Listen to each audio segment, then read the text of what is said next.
సాధారణంగా ఒక మాట చెప్తుంటాం. నల్లగా ఉంటే శ్రీమన్నారాయణుడు, తెల్లగా ఉంటే పరమశివుడని. రంగ ప్రధానం, తత్వమా ప్రధానం. ఇప్పుడు వచ్చినవాడు తెల్లగా వచ్చాడు. నల్లటి వాడు నేను పుడతానని వరం ఇచ్చాడు, తెల్లటి వాడిగా బయటికి వచ్చాడు. అంటే లోకానికి ఏదో జ్ఞానబోధ చెయ్యడానికి వచ్చాడు. తెలుపులోంచి అన్ని రంగులు పైకొచ్చి తెలుపులోకి వెళ్ళిపోతాయి. అంటే సృష్టి ఎందులోంచి వచ్చి ఎందులోకి వెళ్ళిపోతుందో చెప్పే మహాజ్ఞానిగా రాబోతున్నాడు. దానివల్ల పైన వంశమంతా తరించిపోవాలి, తను కొడుకుగా కావాలని అడిగినందుకు. ఒక జ్ఞాని పుట్టుక చేతనే కదండి 7 తరాలు తరిస్తాయి. అందుకని ఇప్పుడు తెల్లటి వాడిగా వచ్చాడు. ఈ పిల్లవాడిని చూసుకుని మురిసిపోయి నాభి కొడుక్కి పేరు పెట్టుకున్నట్ట. ఏమని? వృషభుడు అని పేరు పెట్టుకున్నట్ట. యవ్వనంలో భక్తి రావడం చాలా కష్టం అండి. ఒకవేళ యవ్వనంలో భక్తి వచ్చిందనుకోండి, అది అదృష్ట విశేషం, అది పూర్వజన్మ తపఫలం. అలా కాకుండా చాలా చిన్నతనంలో వచ్చిందనుకోండి ఎవరికైనా, దానికి ఏదో బలీయమైనటువంటి కారణం ఉండాలి. లేకుండా అది అలా చిన్నతనంలో భక్తి రమ్మంటే వచ్చేటటువంటిది కాదు. మీరు ప్రహ్లాదోపాఖ్యానం విన్నప్పుడు ప్రహ్లాదుడికి అలా చిన్నతనంలో భక్తి ఎలా వచ్చింది అన్న విశేషాన్ని విందురుగాను. ఇవాళ వ్యాసభగవానుడు ఎంత అందమైన ఆఖ్యానాన్ని ఆవిష్కరిస్తారో చూడండి. ప్రియవ్రతుడు సాక్షాత్తుగా స్వయంభూమనువు యొక్క కుమారుడు. అటువంటి ప్రియవ్రతుడు జన్మతః గొప్ప భక్తుడు. వైరాగ్య సంపత్తి చిన్నతనంలో పొందాడు. ఇందుకీ భోగభాగ్యాలు. దీనికి తోడు బంగారు పళ్ళానికి గోడ చేరువబ్బినట్లు ఆయనకి నారద మహర్షి యొక్క గురుత్వము లభించింది.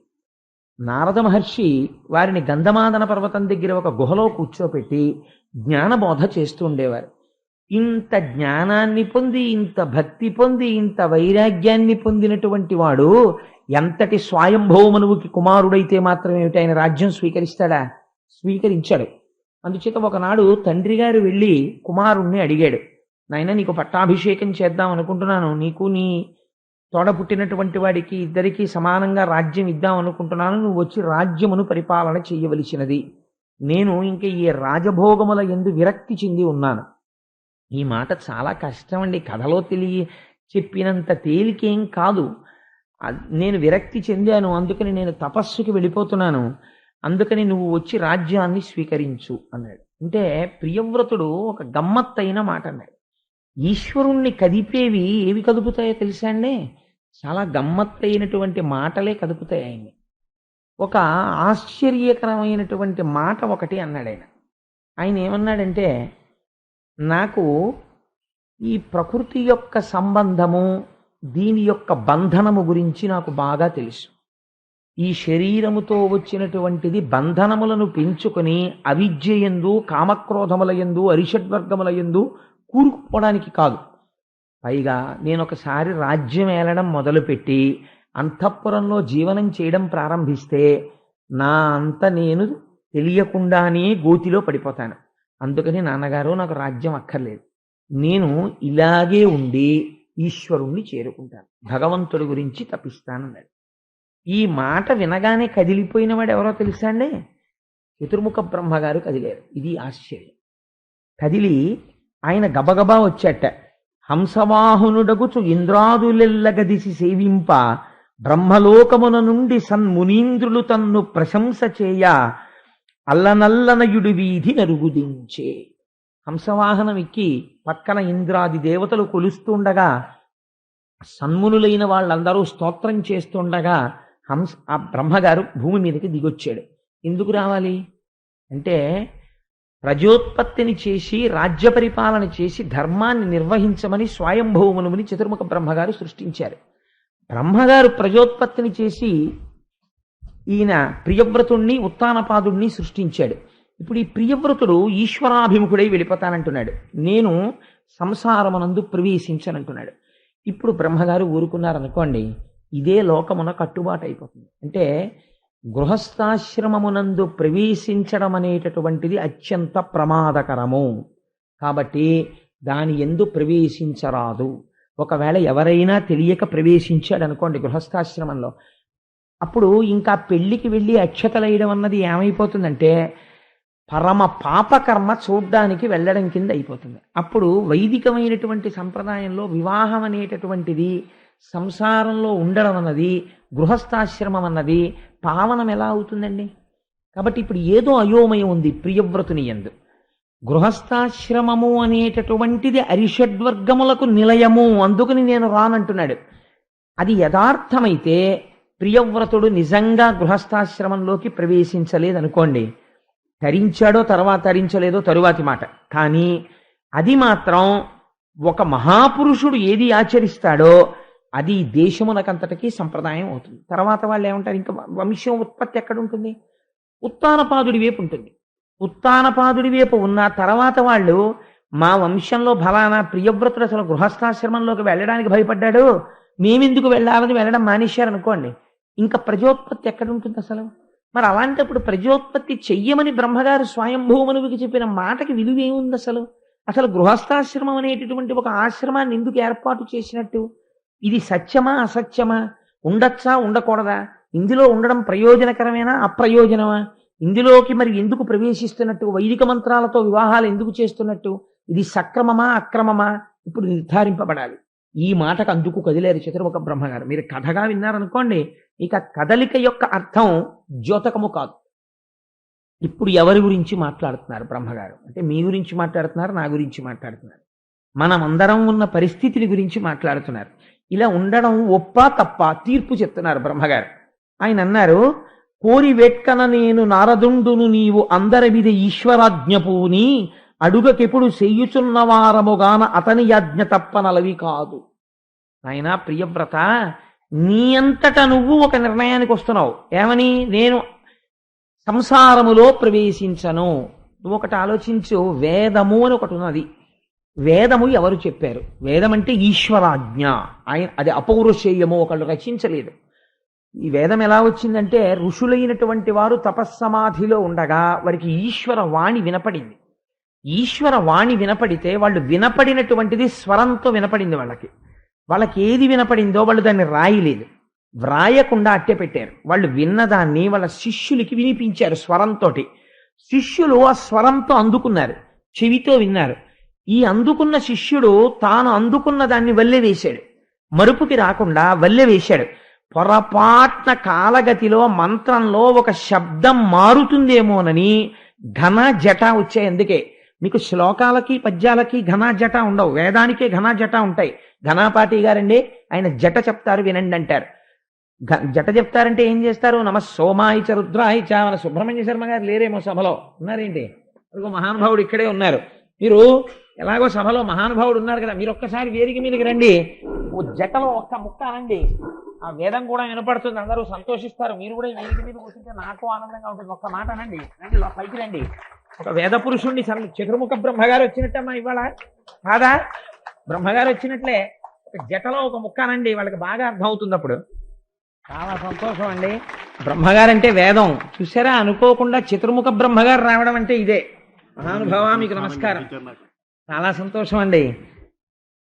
అది జట అంటే విన్నారమ్మా, అందులో అష్టమానువాకంలో రుద్రాధ్యాయంలో నమ సోమాయ చ రుద్రాయ చ నమస్తామ్రాయ చ అరుణాయ చ నమ శంగాయ చ పశుపతయే చ నమ ఉగ్రాయ చ భీమాయ చ నమో వగ్రే వధాయ చ దూరే వధాయ చ నమో హంత్రే చ హనీయసే చ నమో వృక్షేభ్యో హరికేశేభ్యో నమస్తారాయ నమ శంభవే చ మయోభవే చ నమ శంకరాయ చ మయస్కరాయ చ నమ శివాయ చ శివతరాయ చ అని ఒక మంత్రం.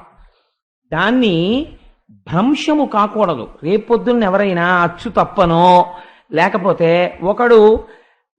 దానికి ప్రక్షిప్తమైపోవడమో ఇంకోటి దాన్ని కలిపేయడమో చేసి సోమాయచ దగ్గర ఇంకో మాట పెట్టడానికి వీల్లేదు. అందుకని జట చేస్తారు, అటు ఇటు వేసి అల్లుతారు. అప్పుడు ఆ పదం అదేనా అంటే ఇంక అనుమానం రాదు. అలా చెప్పాలంటే గురువుల దగ్గర కూర్చుని స్వరంతో నేర్చుకుంటారు. అందుకే శృతి వినపడుతుంది. మహానుభావుడు కృష్ణావధానుల గారి దగ్గర కొన్ని సంవత్సరాలు శిష్యరికం చేశారు సుబ్రహ్మణ్య శర్మ గారు. అందుకని అది వినబడినది శృతి. అందుకే శృతి రూపిణి అంటే ఎవరు? వేదముయే శృతి రూపిణి, శృతి రూపిణియే గాయత్రి, గాయత్రియే లలిత.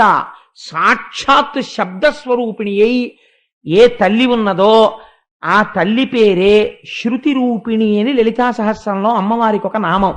అది చాలా గొప్ప నామం అండి. ఆడపిల్లలకు పెట్టుకోవడానికి సాధారణంగా మనకు ఒక దిక్కుమాలిన అలవాటు ఒకటి ఉంటుంది. మంచి పేరు పెట్టి అసలు తీసేసి పీతాంబరధరుడు అని ఒకళ్ళ ఇంట్లో ఒకరికి పేరు పెట్టారు. చాలా బాగుంది. కానీ వాడిని పీతా పీతా అని పిలవడం మొదలెట్టారు. ఎందుకనంటే పీతాంబరధరుడు పేరు, కానీ వాళ్ళు అలా పిలవరు, సగానికి కత్తిరించేస్తారు. అలాగ ఎంత ప్రమాదం చూడండి. పీతాంబరధరుడు ఎక్కడ, పీత ఎక్కడ? శృతి రూపిణి అని పేరు పెట్టి ఆ శృతి రూపిణి అని పూర్తిగా పిలవకపోయినా కనీసం శృతి శృతి అని పిలిచారనుకోండి, వేదమాతని గౌరవించినట్టు అవుతుంది. శృతి అంటే వేదం. అందుకని అదొక గొప్ప పేరు లలితా సహస్రనామ స్తోత్రంలో ఆడపిల్లలకి. సరే, అందుచేత అటువంటి వేదము ఈశ్వర వాణి. బ్రహ్మగారు అంటున్నారు, ఏమయ్యా ప్రియవ్రత, నీయంత నువ్వు ఒక నిర్ణయానికి వస్తున్నావు, గృహస్థాశ్రమము ప్రమాదకరము, నేను వెళ్ళనంటున్నావు. నీకు నాకు సమస్త లోకపాలులకు బ్రాహ్మణులకు అందరికీ ఎవరి వాక్కు శిరోధార్యమో ఒక ప్రమాణం ఏమైనా ఉన్నదా? ఇది ఏ ప్రమాణమో అని చెప్పడానికి మనకి ఏదైనా వాక్కు ఉన్నదా? ఉన్నది. ఏది ఉన్నది? అదే ఆయన చెప్తున్నారు. ఈశ్వరాజ్ఞ పూని అడుగకెప్పుడు చేయుచున్న వారముగాన అతని యాజ్ఞ తప్పనలవి కాదు. మనం ఏది అనుభవించినా, ఏది చేసినా, ఏది ప్రమాణమై ఉంటుంది?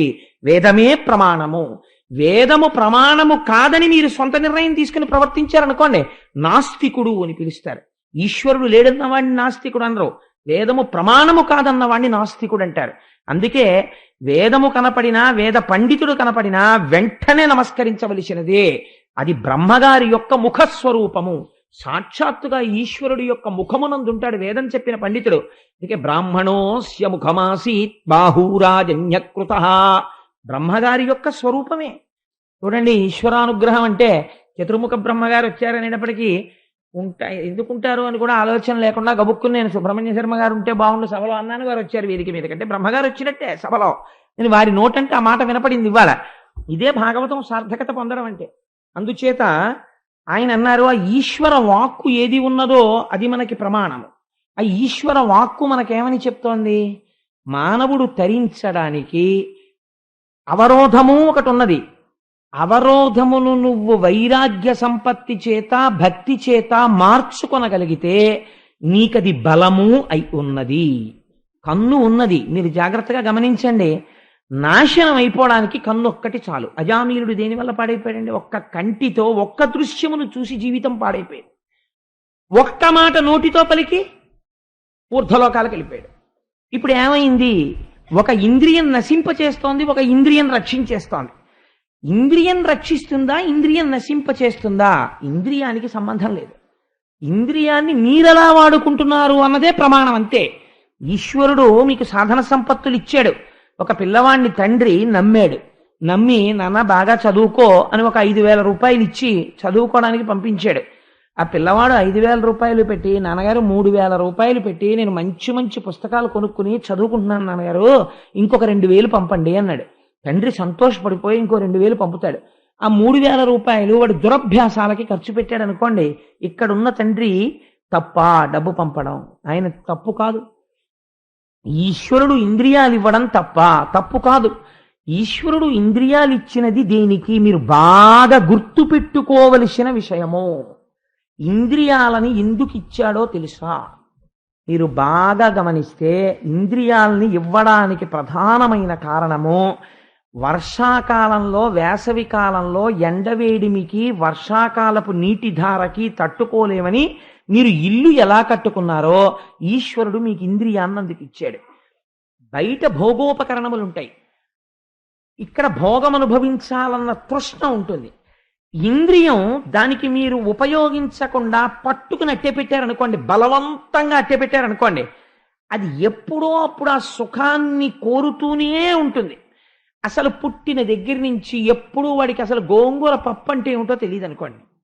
తెలియకుండా ఒక పిల్లాన్ని షడ్రుచులతో ఒక పిల్లవాడిని పెంచుతున్నారు అనుకోండి. మీరు ఊహ చేయండి.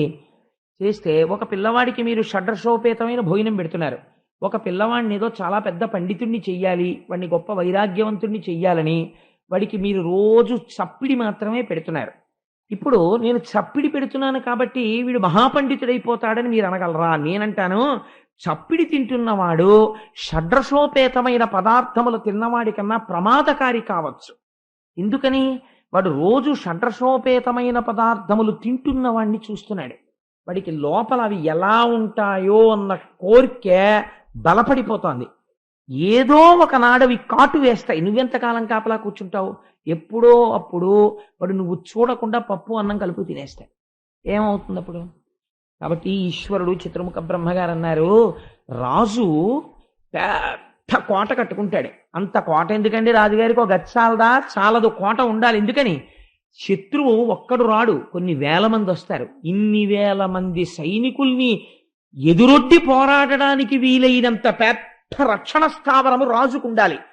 దుర్గములో కూర్చుని యుద్ధం చేస్తాడు. అలా భోగోపకరణములనన్నిటినీ అనుభవించడానికి నీకు ఈశ్వరుడు 5 జ్ఞానేంద్రియములు 5 కర్మేంద్రియములు ఇచ్చాడు. కానీ ఒక్క మాట చెప్పాడు, అదే వేదము. ఏం చెప్పాడు? నువ్వు అనుభవించు, నేనేమన్నా. నువ్వు మధురమైన పదార్థము నీకు తినాలనుంది, నువ్వు తిను, హాయిగా తిను.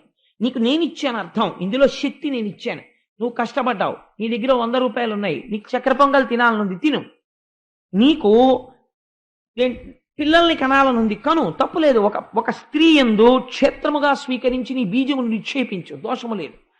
కానీ ఏది చేసినా ఒక్కటి గుర్తుపెట్టుకో. అందుకే మన వాళ్ళు పూజ చేస్తే ఏదైనా మానచ్చు. అష్టోత్తరం చెప్పే చోట సహస్రం చెప్పచ్చు, సహస్రం చెప్పే చోట అష్టోత్తరం చెప్పచ్చు. అసలు పూజ మారిపోయేది ఎక్కడో తెలుసా అండి? అసలు ఆవాహన దగ్గర ఆచమనం, అర్ఘ్యం, పాద్యం, స్నానం, యజ్ఞోపవీతం, ఈ మంత్రాల దగ్గర ఎప్పుడూ పూజ మారదు. ఎక్కడ మారుతుందో తెలుసా అండి?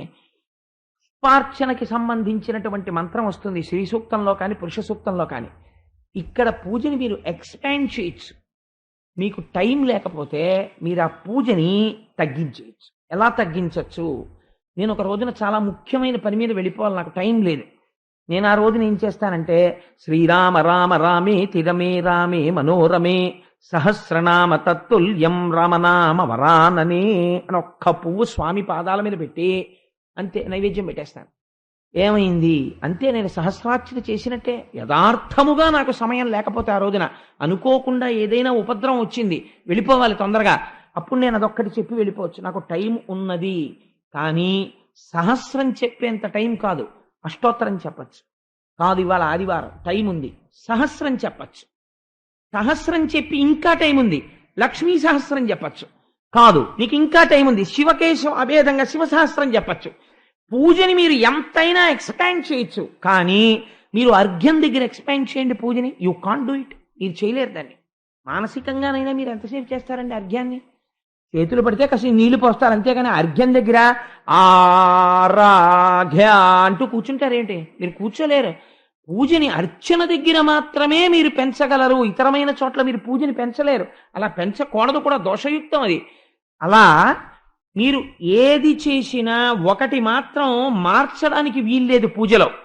ఏది మార్చకూడదు అంటే ధర్మ అర్థ కామ మోక్ష చతుర్విధ పురుషార్థ ఫల సిద్ధ్యర్థం అని చెప్పి పూజ చేస్తారు. గృహస్థాశ్రమంలో ఉన్నవాడు నేను నాశనం అయిపోవడానికి, నా శరీరం తొందరగా పడిపోవడానికి అని పూజ చేయకూడదు. నిన్ను నమ్మి వెనకాల కొంతమంది ఉన్నారు, నువ్వు తాళి కట్టిన పాపానికి. అందుకని ధర్మార్థ కామ మోక్ష చతుర్విధ పురుషార్థ ఫల సిద్ధ్యర్థం, ఈ పురుషార్థములను అడగాలి. అర్థము ధర్మముతో కలపాలి, కామము ధర్మంతో కలపాలి.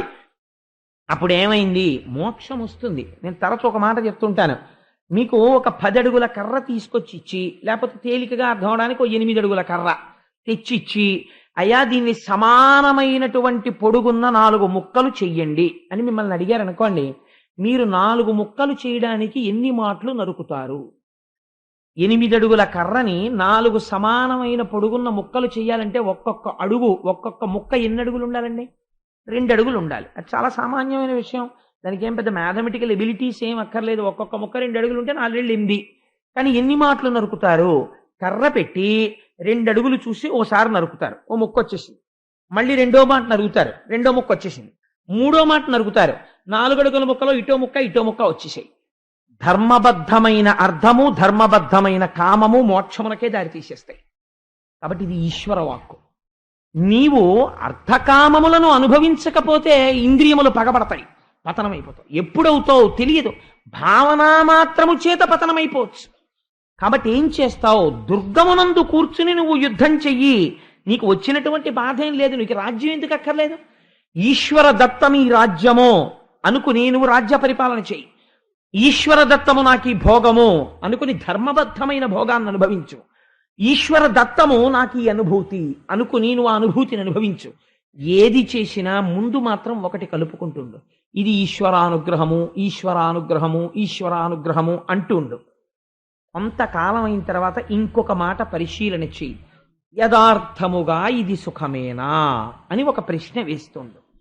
నిజంగా ఇది సుఖమైతే ఎప్పుడూ అది సుఖాన్నే ఇస్తూ ఉండాలి. కానీ సుఖము అనబడిన వస్తువు ఒక్కొక్కసారి దుఃఖమును ఇచ్చుచున్నది, దుఃఖ కారణమగుచున్నది.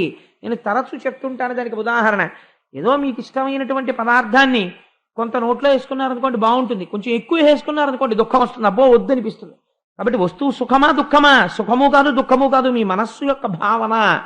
కాబట్టి మీరు అలా పరిశీలించగా జగత్తులో ఉన్నటువంటి వస్తువులతో కూడిన సంగము కేవలం దుఃఖహేతువే, వాని ఎందు సుఖము లేదు అని అర్థమైపోతుంటుంది. ఇలా అర్థం అవగా వైరాగ్యం వస్తుంది. ఇప్పుడు వైరాగ్యం వచ్చేసిన తర్వాత ఇంద్రియాలు తిరగబడవు, ఎందుకంటే వాటి అనుభవంతో తెలుసుకున్నాడు అది సుఖం కాదని. తిరగబడిన ఇంద్రియములు తనకి ఆస్తిగా మారిపోతాయి ఈశ్వరార్చన చేయడంలో. ఇప్పుడు సుఖం ఎక్కడుందో తెలుసుకున్నాడు. కళ్ళు ఈశ్వరుణ్ణి చూడడంలో అలసట పొందవు, చేతులు ఈశ్వరుడి అర్చన చెయ్యడంలో అలసట పొందవు, ముక్కు సువాసన చూడడంలో, ఈశ్వర నిర్మాల్యాన్ని సువాసన చూడడంలో అలసట పొందదు. ఇంకా చూపించు అంటుంది. అప్పుడు ఏమైంది? భక్తి వైరాగ్యముల చేత జ్ఞానము కలుగుతుంది, ఏ వస్తువుని పొందాలి అన్నది తెలుస్తుంది. అదే సత్యం తెలుసుకోవడం. సత్యం అంటే మారనిది, ధర్మం అంటే మారునది. ఇంతే. మీరు జాగ్రత్తగా గుర్తుపెట్టుకుంటే చాలా తేలికండి. మారిపోతున్న దాన్ని పట్టుకుని మారని దాంట్లోకి వెళ్ళాలి. ధర్మం అంటే ఏమిటో తెలుసా అండి? ఎవర్ చేంజింగ్, ప్రతి క్షణం మారిపోయేదాన్ని ధర్మం అని పిలుస్తారు. ఎందుకు అలా పిలుస్తారో అని మీరు నన్ను అడగచ్చు. ఇప్పుడు నేను ఇక్కడ కూర్చున్నాను, మీ అందరికీ నేను ప్రసంగం చేసేటప్పుడు నేను ఒక పౌరాణిక ధర్మం పాటించాలి. నేను కిందకి దిగిపోతాను. దిగిపోయిన తర్వాత మా దొరగారు నా దగ్గరికి వస్తారు. అప్పుడు నేను వారితో మాట్లాడేటప్పుడు వారిని నేను ఒక తండ్రిగా గౌరవిస్తే వారి పట్ల పుత్రుడు ఎలా ప్రవర్తిస్తాడో అంత గౌరవంగా ప్రవర్తించాలి. ఆ తరువాత నేను ఆ స్వామి మందిరానికి వెడతాను. వెడితే అక్కడ నేను ఒక భక్త ధర్మాన్ని పాటిస్తాను. అక్కడ నుంచి ఇంటికి వెళ్ళిన తర్వాత నా కూతురు కనపడుతుంది, పితృధర్మాన్ని పాటిస్తాను. నా భార్య కనపడుతుంది, భర్తృధర్మాన్ని పాటిస్తాను. ఈ ఒక ధర్మం ఉందా? మారిపోతుంది. ఏకాదశి నాడు ఉపవాసం ధర్మం, ద్వాదశి నాడు ఎంత తొందరగా అన్నం తినేస్తే అంత పుణ్యం. యథార్థం అంతేనంటే పారణ ధర్మం ద్వాదశి నాడు, తొందరగా భోజనం చేయమని చెప్పింది శాస్త్రం ద్వాదశి నాడు. కాబట్టి ఏమైంది? ఏకాదశి నాడు ఉన్న ధర్మం ద్వాదశి నాడు లేదు, భార్య ముందు ఉన్న ధర్మం తల్లి దగ్గర లేదు, తల్లి దగ్గర ఉన్న ధర్మం తండ్రి దగ్గర లేదు, తండ్రి దగ్గర ఉన్న ధర్మం ఆఫీసర్ గారి దగ్గర లేదు, ఆఫీసర్ గారి ధర్మం అతిథి దగ్గర లేదు. ధర్మం మారుతోంది. మారుతున్న ఇన్ని ధర్మాల్ని నువ్వు జాగ్రత్తగా అనుష్ఠిస్తే మారని సత్యమును తెలుసుకుంటావు. సత్యమే ఈశ్వరుడు. ఆ ఈశ్వరుడు తెలుస్తాడు. అందుకని నువ్వు ఇప్పుడు మారుతున్న ధర్మాన్ని అనుష్ఠానం చేయడానికి ఎందులో ఉండాలి? గృహస్థాశ్రమంలోకి వెళ్ళాలి. గృహస్థాశ్రమంలోకి వెళ్ళిన తరువాత నీకు వచ్చిన జ్ఞానము స్థిరమైన జ్ఞానమయ్యా. అందుకని నువ్వు అందులోకి ప్రవేశించు. నీకు వచ్చిన దోషం ఏమిటి? నీకు వచ్చిన కష్టం ఏమిటి? ఈశ్వరాజ్ఞని ఉల్లంఘించిన వాడి అవుతావు. లేకపోతే అయితే మీరు నన్ను ఒక మాట అడగచ్చు, ఏమండి మరి గృహస్థాశ్రమంలోకి వెళ్లకుండా కొంతమంది సన్యసించిన వాళ్ళు ఉంటారు, వాళ్ళందరూ తప్పు చేసిన వారా అని మీరు నన్ను అడగవచ్చు. మీరు ఒక విషయాన్ని బాగా జ్ఞాపకం పెట్టుకోండి. ఏ సిద్ధాంతములకైనా కూడా మహాపురుషులైనటువంటి వారి యొక్క మినహాయింపులు ఉంటాయి. శంకర భగవత్పాదులు వివాహం చేసుకోకుండా సన్యసించారు. అంత మాత్రం చేత శంకర భగవత్పాదులు తప్పు చేశారని మీరు చెప్పగలరా? మీరు చెప్పలేరు. ఒక్కొక్క సిద్ధాంతానికి ఎక్కడో ఉంటారు, ఒక మహాపురుషుడో ఇద్దరు మహాపురుషులో ఉంటారు. అటువంటి వారు సర్వకాలముల యందు కూడా లోకమునందు అటువంటి అతీతమైనటువంటి స్థితి చేత తాము చేసినది నిజమే అని నిరూపించుకుంటూ ఉంటారు. అందుచేత అవి మనకి చర్చనీయాంశములు కావు, సామాన్యమైన విషయాన్ని ప్రతిపాదన చేస్తున్నాం అంతే. అందుచేత గృహస్థాశ్రమమునందు ప్రవేశించవలే. ఈ మాట చెప్తే ఆయన అన్నాడు, మహానుభావ మీరు వచ్చి ఈ మాట చెప్పారు కాబట్టి నేను తప్పకుండా గృహస్థాశ్రమంలో ప్రవేశించి రాజ్య పరిపాలన చేస్తాను. ఇది ధర్మం అంటే. పెద్దలైనటువంటి వారు వచ్చి చెప్పినప్పుడు వారి మాట వినేటటువంటి లక్షణము ఎవరికి ఉన్నదో వాడు బాగుపడతాడు. నాశనం అయిపోతున్నాడని గుర్తు ఏమిటో తెలుసా అండి? సాధారణంగా ఒక మాట వస్తుంటుంది నోటి వెంట, ఏమిటో తెలుసా? ఏమిటండి, నేను కాని తలుచుకున్నానా సాక్షాత్తుగా ఈశ్వరుడు వచ్చినా లొంగనంటాడు. ఈశ్వరుడు వచ్చినా కూడా లొంగకపోవడం నీ పతన హేతు. ఈశ్వరుడు వచ్చి చెప్తే, అయా ఈశ్వరుడిలా ఎవడైనా నాకు అనిపించి చెప్పాడు అనుకోండి, ఏమో నేను మారచ్చు అన్నారనుకోండి, ఇంకా ఎక్కడో సంస్కార బలం మీ యందు మిగిలింది. అంటే ఎవరినో మీరు ఈశ్వరుడిగా అంగీకరించవచ్చు, వారి బోధ మీరు అనుకున్న దానికన్నా గొప్పగా అనిపిస్తే. అలా నేను వినను అని మీరు అనుకున్నారనుకోండి, అప్పుడు ఏమవుతుంది? మీ మూర్ఖత్వము ప్రకటమవుతోంది. దాని చేత మీ పతనమును కొని తెచ్చుకుంటున్నారన్న విషయం బోధపడిపోతుంది. అలా ఎవడైనా మాట్లాడారనుకోండి, వాడితో చాలా తక్కువ మాట్లాడాలి. అదొకటి. సాధారణంగా ఒక తప్పు మాట ఒకటి మాట్లాడుతుంటారు, మూడో కంటివాడికి తెలియకుండా చేయండి అంటారు. మూడో కంటివాడు ఎవరండి? మూడు కన్నులు ఉన్నవాడు త్రయంబకుడు, పరమేశ్వరుడు, పరమశివుడు. శివం అంటే ఆయన ఇక్కడే ఉన్నాడు మంగళం చేస్తూను. ఇక్కడ ఉన్నవాడికి తెలియకుండా అసలు ఈ మాట బయటికి వచ్చిందా? ముందు వాడికి తెలిసి ఎంగిలైపోయి బయటకు వచ్చింది. వాడికి తెలియకుండా చేయమంటున్నాడు అనగానే ఇదో మహాపాపం కింద రాస్తారు. కాబట్టి మూడో కంటి వాడికి తెలియకుండా అన్నది ఆ మాట తప్పు. బహుశా రహస్యంగా చెయ్యి అనడానికి మూడో కంటికి తెలియకుండా అనాలేమో, కానీ వీడు మూడవ కంటివాడికి తెలియకుండా అంటుంటాడు. అపభ్రంశం అయిపోతుంది ఆ వాక్యం. అందుచేత చతుర్ముఖ బ్రహ్మగారు చెప్పినటువంటి మాటని ప్రియవ్రతుడు విన్నాడు. విని ఆయనకి తగినటువంటి ఒక భార్యని చేపట్టాడు, విశ్వకర్మ యొక్క కుమార్తె. విశ్వకర్మ అంటే సాక్షాత్తు శ్రీ మహావిష్ణువే విశ్వకర్మ అండి. ఎందుకంటే విశ్వకర్మ మనుస్పష్టాస్తవిష్ట స్థవిరోధ్రువ, ఈ విశ్వమునంతటిని నిర్మించిన వాడెవరున్నాడో వాడికే విశ్వకర్మ అని పేరు. నీటిలో తిరిగేటటువంటి బాతు యొక్క కాళ్ళు నీటిలోకి దిగిపోకుండా బాతు యొక్క వేళ్ల మధ్యలో చర్మమును పెట్టిన వాడెవరో, భూమి మీద తిరిగే మనిషికి పట్టు దొరకడానికి వేళ్ల మధ్య చర్మము పెట్టని వాడెవడో, ఏ అమ్మ కడుపులో అటువంటి బిడ్డని రూపు చేస్తున్న వాడెవరో, ఇన్ని శిల్పాలు చెక్కుతున్న వాడెవడో వాడు విశ్వకర్మ. కాబట్టి ఇప్పుడు ఎవరా విశ్వకర్మ? విష్ణువే విష్ణుకర్మ. అందుకని ఆ విష్ణుకర్మ యొక్క కుమార్తె అయినటువంటి బర్హిష్మతి అనబడేటటువంటి ఒక స్త్రీని ఆయన భార్యగా చేపట్టాడు. వారి యందు 10 మంది కుమారులను కన్నాడు. అది వారు అగ్రీధ, ఇద్మజిహ్వ, యజ్ఞబాహు, మహావీర, హిరణ్యరేత, ఘృతపృష్ఠ, సవన, మేధాతిథి, వీతిహోత్ర, కవి అని 10 మంది కుమారుల్ని కన్నాడు. ఊర్జస్వతి అనబడేటటువంటి ఒక ఆడపిల్ల పుట్టింది. ఆడపిల్ల పుట్టడ బహుశా నాకైతే అనిపిస్తుంటుంది, ఇవాళ లోకంలో నానుడి తిరగబడింది. ఎలా అంటే, ఒక ఆడపిల్ల పుట్టిందనుకోండి, ఒక మగపిల్లాడి కోసం వెయిట్ చేస్తున్నామండి అంటారు. ఇద్దరు మగపిల్లలు పుట్టారనుకోండి, ఒక ఆడపిల్ల కోసం వెయిట్ చేస్తున్నామండి అన్నవాడు కనపట్టలేదు ఇప్పుడు. నిజంగా ముందు ఆడపిల్ల పుట్టిందనుకోండి, అది ఈశ్వర కృప అన్నమాట. నా దృష్టిలో ఎవరు ఈశ్వరుణ్ణి నమ్మాడో వాడికి ఈశ్వరానుగ్రహం కలగాలంటే అమ్మవారి స్వరూపంగా ఆడపిల్ల పుడుతుంది. ఆడపిల్ల ఉన్న ఇంటికి ఉన్న సంస్కారము ఆడపిల్ల లేని ఇంటి యందు ఉండదు. ఎందుకో తెలుసా అండి?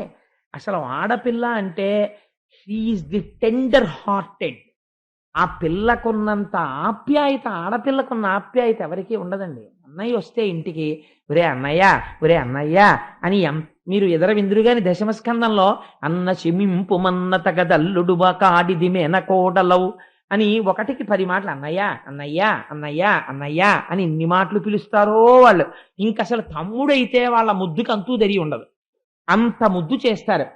అమ్మ ఇలా పడుకుంటే కాళ్ళు ఒత్తుతారు, అమ్మ వంట చేస్తుంటే వచ్చి వంట చేసి పెడతారు. వాళ్ళకి ఎలా అర్థం అవుతుందో తెలియదు మరి. ఇంత చిన్నతనంలో అమ్మ ఏం నాన్నగారండి అలా ఉన్నారు అంటారు. అంటే కొంచెం కాస్త నీరసంగా ఉందమ్మా, కానీ ఉపన్యాసానికి వెళ్ళాలి అందుకని బయలుదేరుతున్నాను అంటే వాళ్ళకి ఏం తెలుసో చిన్న వయసులో గబగబ ఓ నిమ్మకాయ పిండేసి కాసిన పంచదార నీళ్ళు కలిపేసి నాన్నగారండి నీళ్ళు తాగెళ్ళండి అంటారు. ఎంత ప్రేమండి ఆడపిల్లకి. ఆడపిల్లతో కలిసి తిరిగిన అన్నదమ్ముడికి ఆడపిల్ల విలువ తెలిసి దాంపత్యము పరిపుష్టమవుతుంది ఆడపిల్ల హృదయం తెలుసున్నవాడు కనుక. అంటే అలా ఉండరా అండి ఆడపిల్లలు లేకపోతే నన్ను అనకండి, నేనా తీర్పులని ఎందుకు చెప్తాను, నాకేం అవసరం.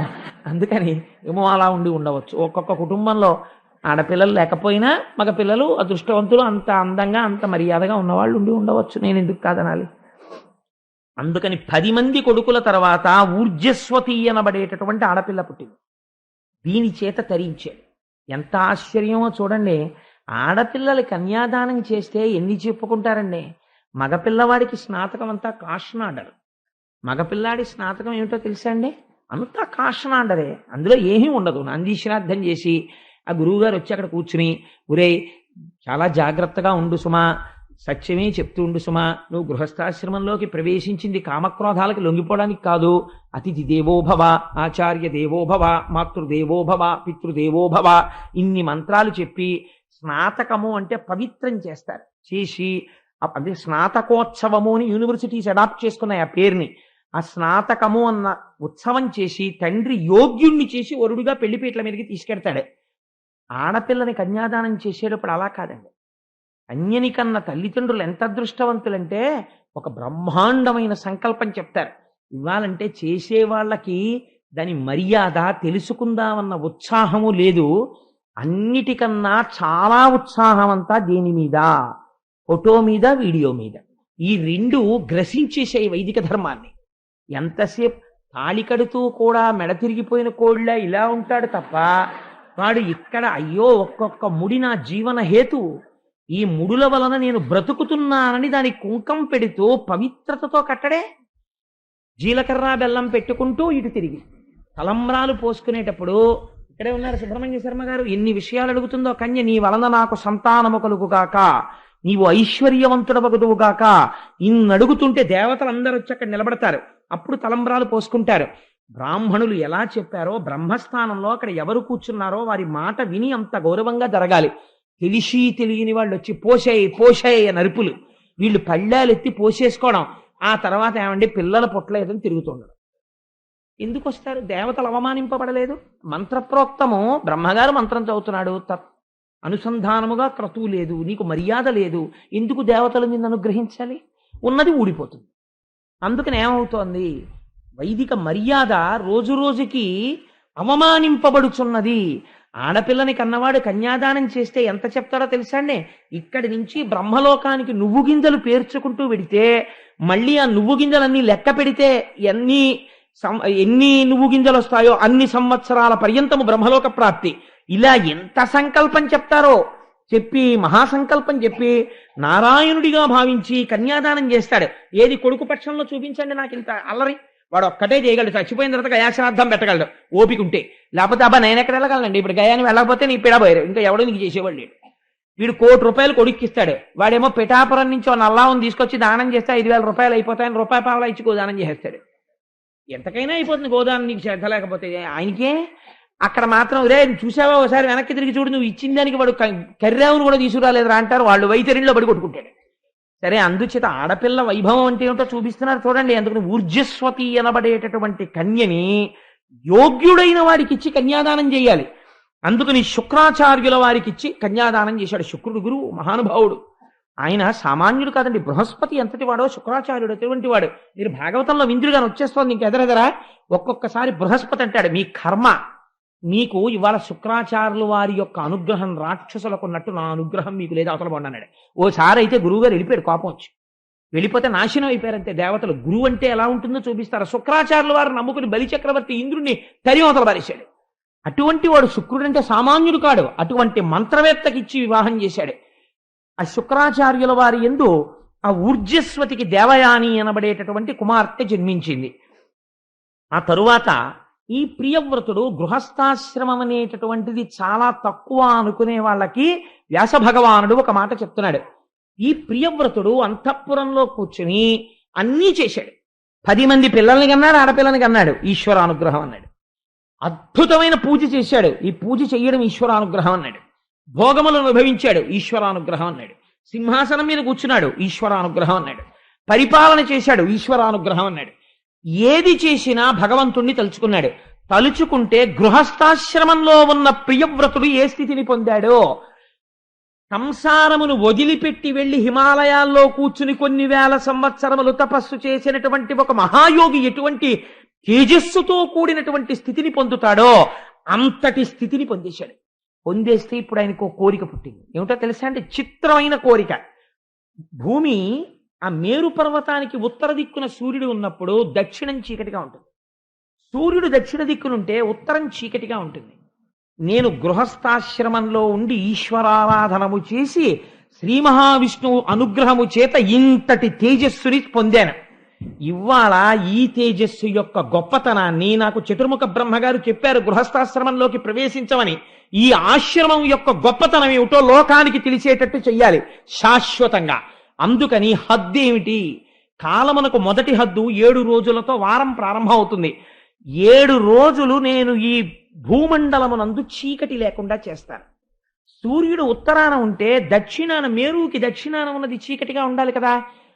సూర్యుడు ఎంత వేగంతో తిరుగుతాడో అంత వేగంతో అలిసిపోని రథాలనికి అంత తేజోవంతమైన రథం మీద సూర్యుడు ఎంత తేజస్సుతో ఉంటాడో నేనంత తేజస్సుతో సూర్యుడు ఉత్తరాన ఉంటే దక్షిణాన్ని ఉంటాను. సూర్యుడు దక్షిణానికి వచ్చేప్పటికీ నేను ఉత్తరానికి వెళ్ళిపోతాను. అలా 7 రోజులు అవిశ్రాంతంగా తిరుగుతాను. 7 రోజులు బ్రహ్మాండముల యందు చీకటి ఉండదు. చీకటి లేకుండా అపర సూర్యుడనై తిరుగుతాను. గృహస్థాశ్రమంలో ఉండి పూజ చేసిన వాడు ఈ స్థితిని పొందగలరని నిరూపిస్తాను అని రథం ఎక్కాడు. ఇది సామాన్యమైన విషయం అని మీరు ఊహించగలరా? రథం ఎక్కి సూర్యుడు అక్కడ సూర్యాస్తమయం అటువైపు అయిపోగానే ఈయన రథం మీద అక్కడికి వెళ్ళాడు. అంతే, అక్కడ వెలుతురు వచ్చేసింది. ఈయన అక్కడ 12 గంటలు తిరిగాడు. అక్కడ అంతా వెలుతురుంది. మళ్ళీ సూర్యుడు అటు వచ్చేటప్పటికి ఇటు చీకటి వైపు ఈయన వచ్చాడు. అలా 7 రోజులు మేరువు చుట్టూ ప్రదక్షిణం చేశాడు. 7 రోజులు బ్రహ్మాండమునందు భూలోకమునందు చీకటి లేదు, వెలుతురే ఉంది. అంటే అసలు చీకటన్న దాన్ని లేకుండా చేశాడు అపర సూర్యుడై. ఎవరు? ప్రియవ్రతుడు. ఎలా? గృహస్థాశ్రమమునందు ఉండి. ఇది చేస్తేట ఆయన 7 సార్లు భూమికి మేరువుని చుట్టి ప్రదక్షిణం చేస్తుంటే ఆయన రథపు జాడలు పడ్డాయిట. ఈ జాడలు పడిన చోటికొచ్చి 7 సార్లు ప్రదక్షిణంలో 7 జాడలలోకి వచ్చి 7 సముద్రాలు నిలబడ్డాయి. ఆ లోతుగా పడినటువంటి చారికెల్లో అవే లవణ సముద్రము, ఇక్షు సముద్రము, సురా సముద్రము, దధి సముద్రము, మండోర సముద్రము, శుద్ధోర సముద్రము, ఘృత సముద్రము. తదనంతరము ఈయన ఇలా రథపు గాడి పడుతుంటే గాడికి మధ్యలో ఎత్తుగా భూమి నిలబడింది. అటు నీరు ఇటు నీరు, అటు సముద్రం ఇటు సముద్రం, మధ్యలో ద్వీపాలు ఏర్పడ్డాయి. ఇలా 7 ద్వీపములు ఏర్పడ్డాయి. మనం ఇవాళ సంకల్పం చేస్తే జంబూ ద్వీపే భరతవర్షే అని చెప్తాం. ఇవి ఎక్కడివో తెలుసా అండి? మహానుభావుడు ప్రియవ్రతుడు తిరిగినప్పుడు ఏర్పడిన ద్వీపాలు. ఆ రథపు గాడి మధ్యలో ఏర్పడ్డాయి జంబూ ద్వీపము, ప్లక్ష ద్వీపము, శాల్మలి ద్వీపము, కుశద్వీపము, క్రౌంచ ద్వీపము, శాఖ ద్వీపము, పుష్కర ద్వీపము. ఇది విన్నంత మాత్రం చేత పాపాలు తొలగిపోతున్నాయన్నారు. అటువంటి ద్వీపములు 7 ద్వీపములు ఏర్పడ్డాయి, 7 సముద్రములు ఏర్పడ్డాయి. అటువంటిది సాధించి ఇది చెయ్యవలసింది. ఇంత సాధించిన తరువాత ఇంకా సంసారంలో ఉందామని ప్రియవ్రతుడు అనుకోలేదుట. పిల్లలు పెద్దవాళ్ళు అయిపోయారు, పట్టాభిషిక్తులవ్వడానికి కావలసినటువంటి యోగ్యతని సాధించుకున్నారు. అందుకని ఆయన అనుకున్నట్ట, నేను ఎందుకు ఉండాలి ఇంక సంసారంలో? ఇంకా నేను ఇప్పటిదాకా అనుభవించినటువంటి భోగముల వలన కలిగినటువంటి సుఖము ఏది ఉన్నదో ఆ సుఖము తాత్కాలికము. దేని వలన ఈ సుఖములు కలిగాయో అది శాశ్వతము. ధర్మానుష్ఠానము వలన సత్యమును తెలుసుకున్నాడు. ఆ సత్యమునందు నేను లీనమైపోతానని ప్రవృత్తి మార్గంలోంచి నివృత్తి మార్గంలోకి వెళ్ళిపోయాడు. భార్య వంక చిట్ట చివర ప్రియవ్రతుడు వెళ్ళిపోతున్నప్పుడు చూసిన చూపుట ఒక శవాన్ని చూసినట్టు చూసి వెళ్ళిపోయాడు. ఎంత గొప్ప మాట పోతన గారు వాడారో తెలుసా అండి? సంసారమంతా ఎందులోంచి వచ్చింది? భార్యలోంచి. అంతటి నివృత్తి ధర్మాన్ని, అంతటి వైరాగ్యాన్ని పొందేశాడు. ఆఖరణ పొందేసి అరణ్యములకు వెళ్ళి ఘోరమైనటువంటి తపమాచరించి తనలో ఉన్నటువంటి తేజస్సుని ఈశ్వర తేజస్సుతో కలిపి మోక్షాన్ని పొందేశాడు. చతుర్ముఖ బ్రహ్మగారు చెప్పినది సత్యమా అసత్యమా విని నీవు దాన్ని అనుష్ఠాన పర్యంతమునకు తెచ్చుకోగలిగితే గృహస్థాశ్రమమునందు నీవు సాధించలేనిదేది. ఇది ఈ విషయం చెప్పి, ఒక తండ్రి ఇలా ఉంటే తండ్రి కొడుకు ఎలా ఉండాలి? కాబట్టి ఇంతటి తేజోమూర్తి యొక్క కొడుకులు కూడా అలా ఉండాలి అని మనం భావిస్తాం. ఇదే నేను ఉపన్యాసానికి ఉపోద్ఘాతంలో చెప్పింది. సాధారణంగా ఆధ్యాత్మిక సంపత్తి అనేటటువంటిది మాత్రం వారసత్వంగా రాదు. ఒక్కొక్క ఇల్లు చూడండి, ఒక్కొక్క మహాపురుషుడు ఉండడం వల్ల అది దేవాలయం అయిపోతుంది. దేవాలయానికి ఎలా వెడుతుంటారో వస్తుంటారో ఆ ఇంటికి అలా వెడుతుంటారు వస్తుంటారు జనం, అంతూ జరిగి ఉండదు. కొంతకాలం అయిపోయిన తర్వాత కాలగతిలో ఆ మహాపురుషుడు వెళ్ళిపోతాడు. ఆ పురుషుడి తేజస్సుతో కూడుకున్న వాళ్ళు, ఆయనతో ఉన్న వాళ్ళందరూ ఉంటారు, ఎవ్వరు వెళ్ళరు ఇంకా ఇంటికి. ఆ ఇంటికి వచ్చేవాడు ఒక్కడు కనపడడు. ఎందుకని? ఆ ఐశ్వర్యము వారితో వెళ్ళిపోయింది. వారికి ఎక్కడొచ్చింది ఐశ్వర్యం? ఈశ్వరుని యొక్క అనుసంధానము చేత వారికి ఐశ్వర్యం వస్తోంది. కాబట్టి ఒక తండ్రికి ఉన్నటువంటి ఆధ్యాత్మిక సంపదకి కొడుకు వారసుడు కాగలడా? చెప్పలేం. కాబట్టి ఇప్పుడు ఇది తీర్పు చెప్పాలి. ఎంత అందంగా చెప్తాడో చూడండి వ్యాసుడు. రాజ్యమునకు ఆధిపత్యం వహించాడు అగ్నిధ్రుడు, పెద్ద కొడుకు. ఆధిపత్యం వహించి పరిపాలన చేస్తున్నాడు. ఈయనకి కూడా వివాహం కావలసి ఉంది. అందుకని యోగ్యమైనటువంటి భార్యని పొందడం కోసమని హిమవత్ పర్వత ప్రాంతంలో కూర్చుని చతుర్ముఖ బ్రహ్మగారి గురించి తపస్సు చేశాడు. తపస్సు చేస్తే బ్రహ్మగారు, ఆయన సామాన్యుడు కాదండి, పురాణంలో వాడేటటువంటి మాటలకి చాలా గమ్మత్తు ఉంటుంది. ఈయన యోగ్యతాయోగ్యతల్ని పసిగట్టాడు. పసిగట్టి ఒక అప్సరసని పంపించాడు. ఆ అప్సరస పేరు పూర్వచిత్తి. పూర్వచిత్తి అంటే ఏమిటో తెలుసా అండి?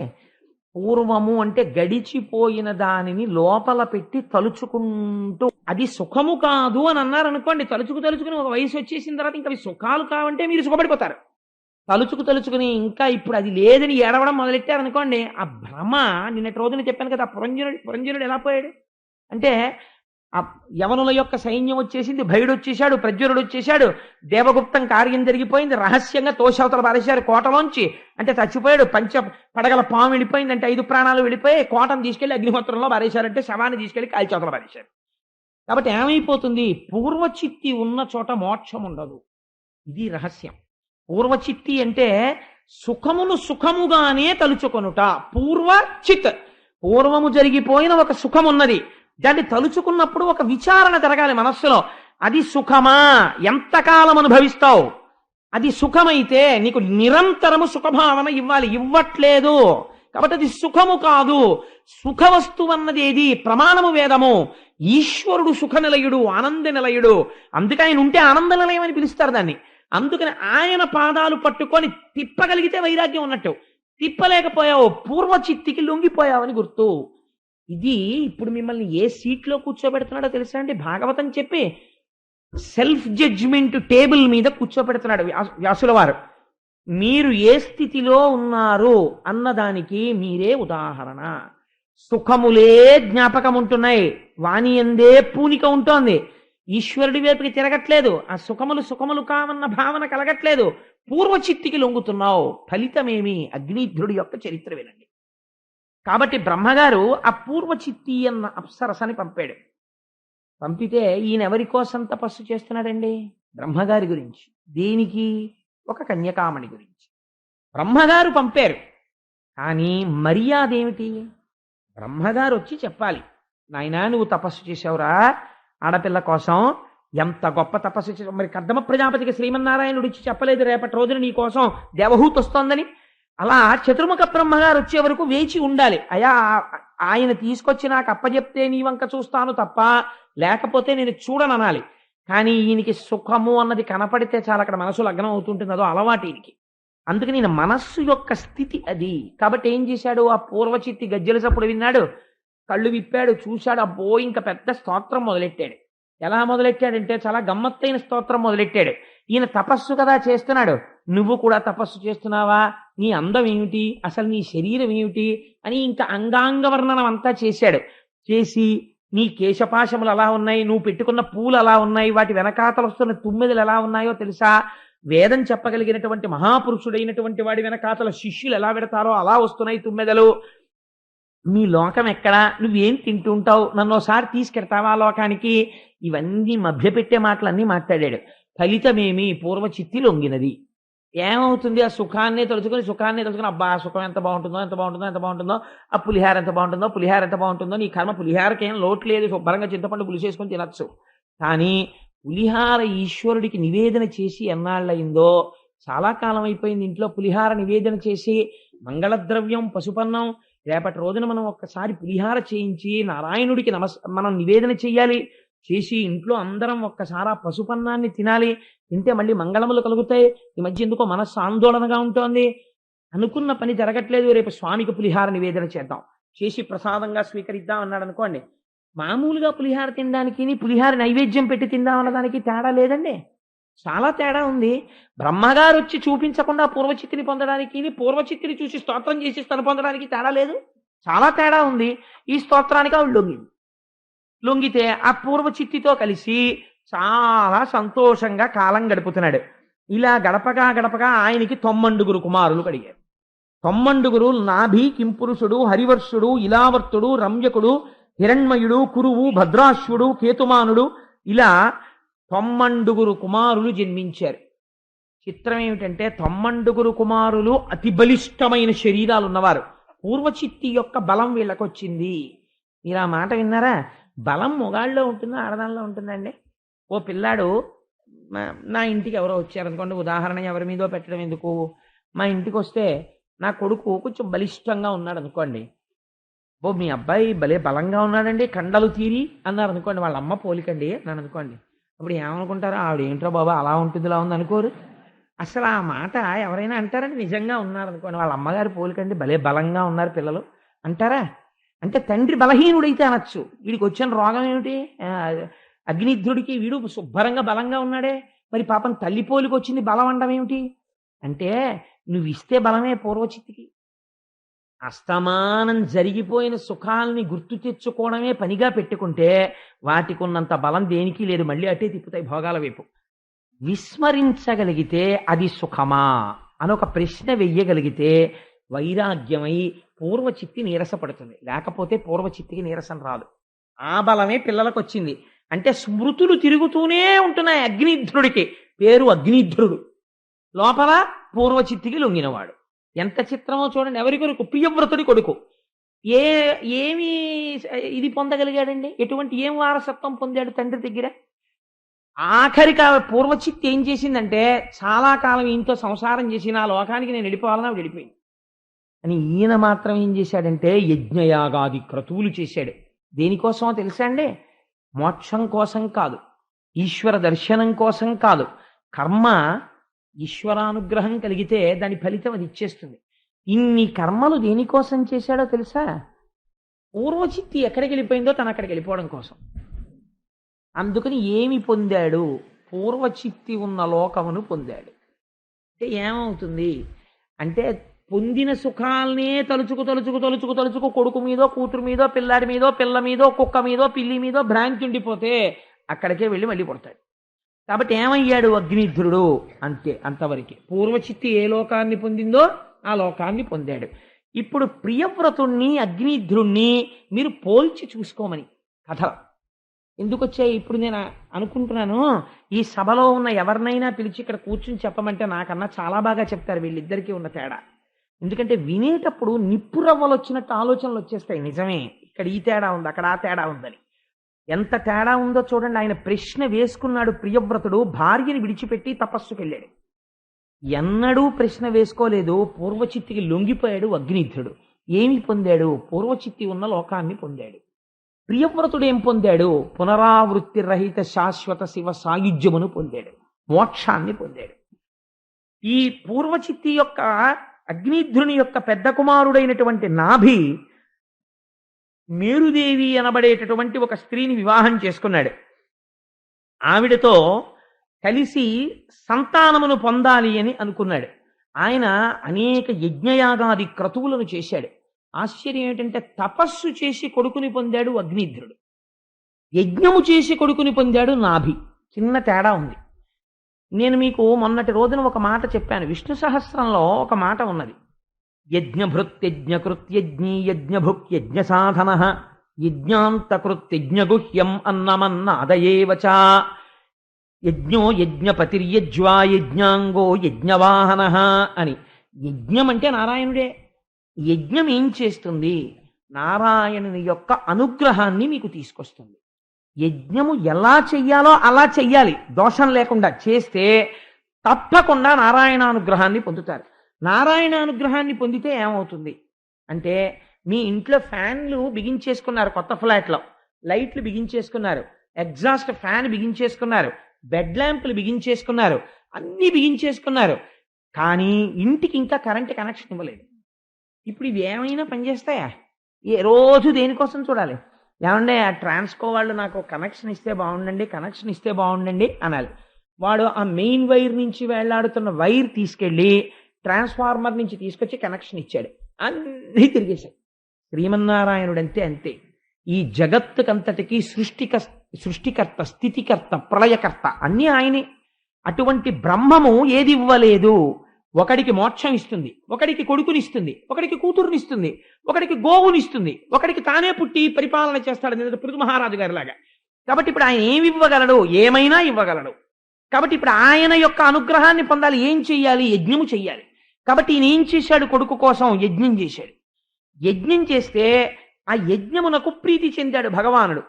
ఈయనకి వచ్చినటువంటి రాజ్యము పేరు అజనాభము అని పిలిచారు. నాభి పరిపాలించాడు కాబట్టి. ఈయన చేసినటువంటి యజ్ఞమునకు సంతసించి శ్రీ మహావిష్ణువు ప్రత్యక్షమయ్యారు. ప్రత్యక్షమైతే ఒక ఆశ్చర్యకరమైనటువంటి సంఘటన జరిగింది. అక్కడ యజ్ఞం చేయిస్తున్నటువంటి వాళ్ళని ఋత్విక్కులు అంటారు. వీళ్ళందరూ లేచి నిలబడ్డారు. శ్రీమన్నారాయణ దర్శనం కలగగానే నాభి కూడా లేచి నిలబడ్డాడు.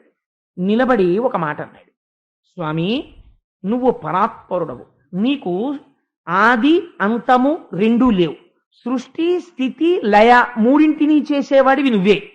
అటువంటి నిన్ను వర్ణించడానికి వాక్కు ఎలా సరిపోతుంది? అసలు వాక్కు ఒక పరిచ్ఛిన్నమైనటువంటి స్వరూపం, నువ్వు అనంతమైన స్వరూపం. ఈ వాక్కు కూడా ఎవరి వల్ల వస్తుంది? నీ వల్ల వస్తోంది. నీ వల్ల వస్తున్న వాక్కు నిన్నెలా వర్ణిస్తుంది? అందుకని వర్ణించలేదు. అందుకని నేను ఒక్క మాట అంటాను, నమో నమః అంతే, నీకు నమస్కారము అంటాను. కాబట్టి కానీ నిన్ను నేను ఎందుకింత యజ్ఞం చేసి ఆరాధన చేశాను? ఒక కోరికతో ఆరాధన చేశాను. కానీ నేను ఇప్పుడు ఈ కోరిక కోరితే నువ్వు నవ్వుతావు. ఎందుకు నవ్వుతావో తెలుసా? ఒక మహాధనికుడైనటువంటి వాడి యొక్క దర్శనాన్ని అపేక్షించి ఒక వ్యక్తి కొన్ని రోజుల పాటు తిరిగాడు. అయ్యా ఒక్కసారి జమీందార్ గారిని కలుసుకోవాలండి, జమీందార్ గారిని కలుసుకోవాలండి అని. ఆఖరికి అక్కడ ఉన్నటువంటి సేవకులు వెళ్ళి చెప్పారు, అయ్యా పేద బ్రాహ్మణుడండి, 3 నెలల నుంచి మీ దర్శనం కోసం తిరుగుతున్నాడు, ఒక్కసారి దర్శనం ఇస్తే బాగుంటుందన్నారు. అయ్యో పేద బ్రాహ్మణుడా, కాబట్టి ఏదో కోరికతో వచ్చి ఉంటాడు, తప్పకుండా ప్రవేశపెట్టండి అనుకున్నాడు. అంటే జమీందార్ గారు ఏదడిగినా ఇద్దాం అనుకున్నాడు.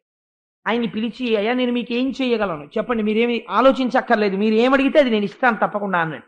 అంటే ఆ బ్రాహ్మణుడు అన్నాడు, నాకు ఒక దోషుడు ఊక ఇప్పించండి అని. జమీందార్ గారు ఆశ్చర్యపోయి ఆయనకు దోషుడు ఊక ఇవ్వండి. వాడు ఊకటు పోయాడు. ఏమైంది దీనివల్ల అంటే, ఆ బ్రాహ్మణుడు ఉన్నప్పుడు ఏమని పిలవాలి? మూర్ఖుడు అని పిలవాలి. 3 నెలలు తిరిగి జమీందారు గారి దర్శనం చేసుకుని దోషుడు ఊకడగడం ఏమిటండి?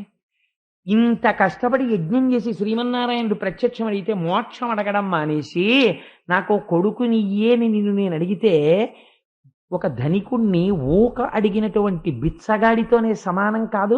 అయినా నేను అదే అడుగుతాను. అంటే మీకేమర్థమైంది? గృహస్థాశ్రమం పట్ల నాభికి ఉన్న గౌరవం అటువంటిది. తను ఒక కొడుకుని కంటే తప్ప పితృరుణం నుంచి తాను విముక్తుడు కాడు. కానీ ఆ కొడుకు తనని ఉద్ధరించేటటువంటి కొడుకు కావాలి. అందుకని ఇంకా ఆ విషయంలో సందేహం లేకుండా ఉండాలంటే ఈశ్వరుడి దగ్గర చమత్కారం ఉంటుంది. నాకు మంచి ఉత్తముడైన కొడుకుని ప్రసాదించు అన్నారనుకోండి. ఓసారి మృకండ మహర్షి అడిగారు అలాగా,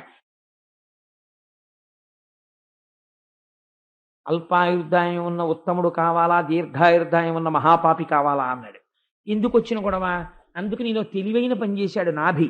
ఈయనన్నాడు, ఈశ్వరా నీకు ఒక లక్షణం ఉన్నది, యజ్ఞమునకు లొంగి నువ్వు కనబడ్డావని నేను అనుకోవట్లేదు, యజ్ఞమునకు ప్రీతి చెంది.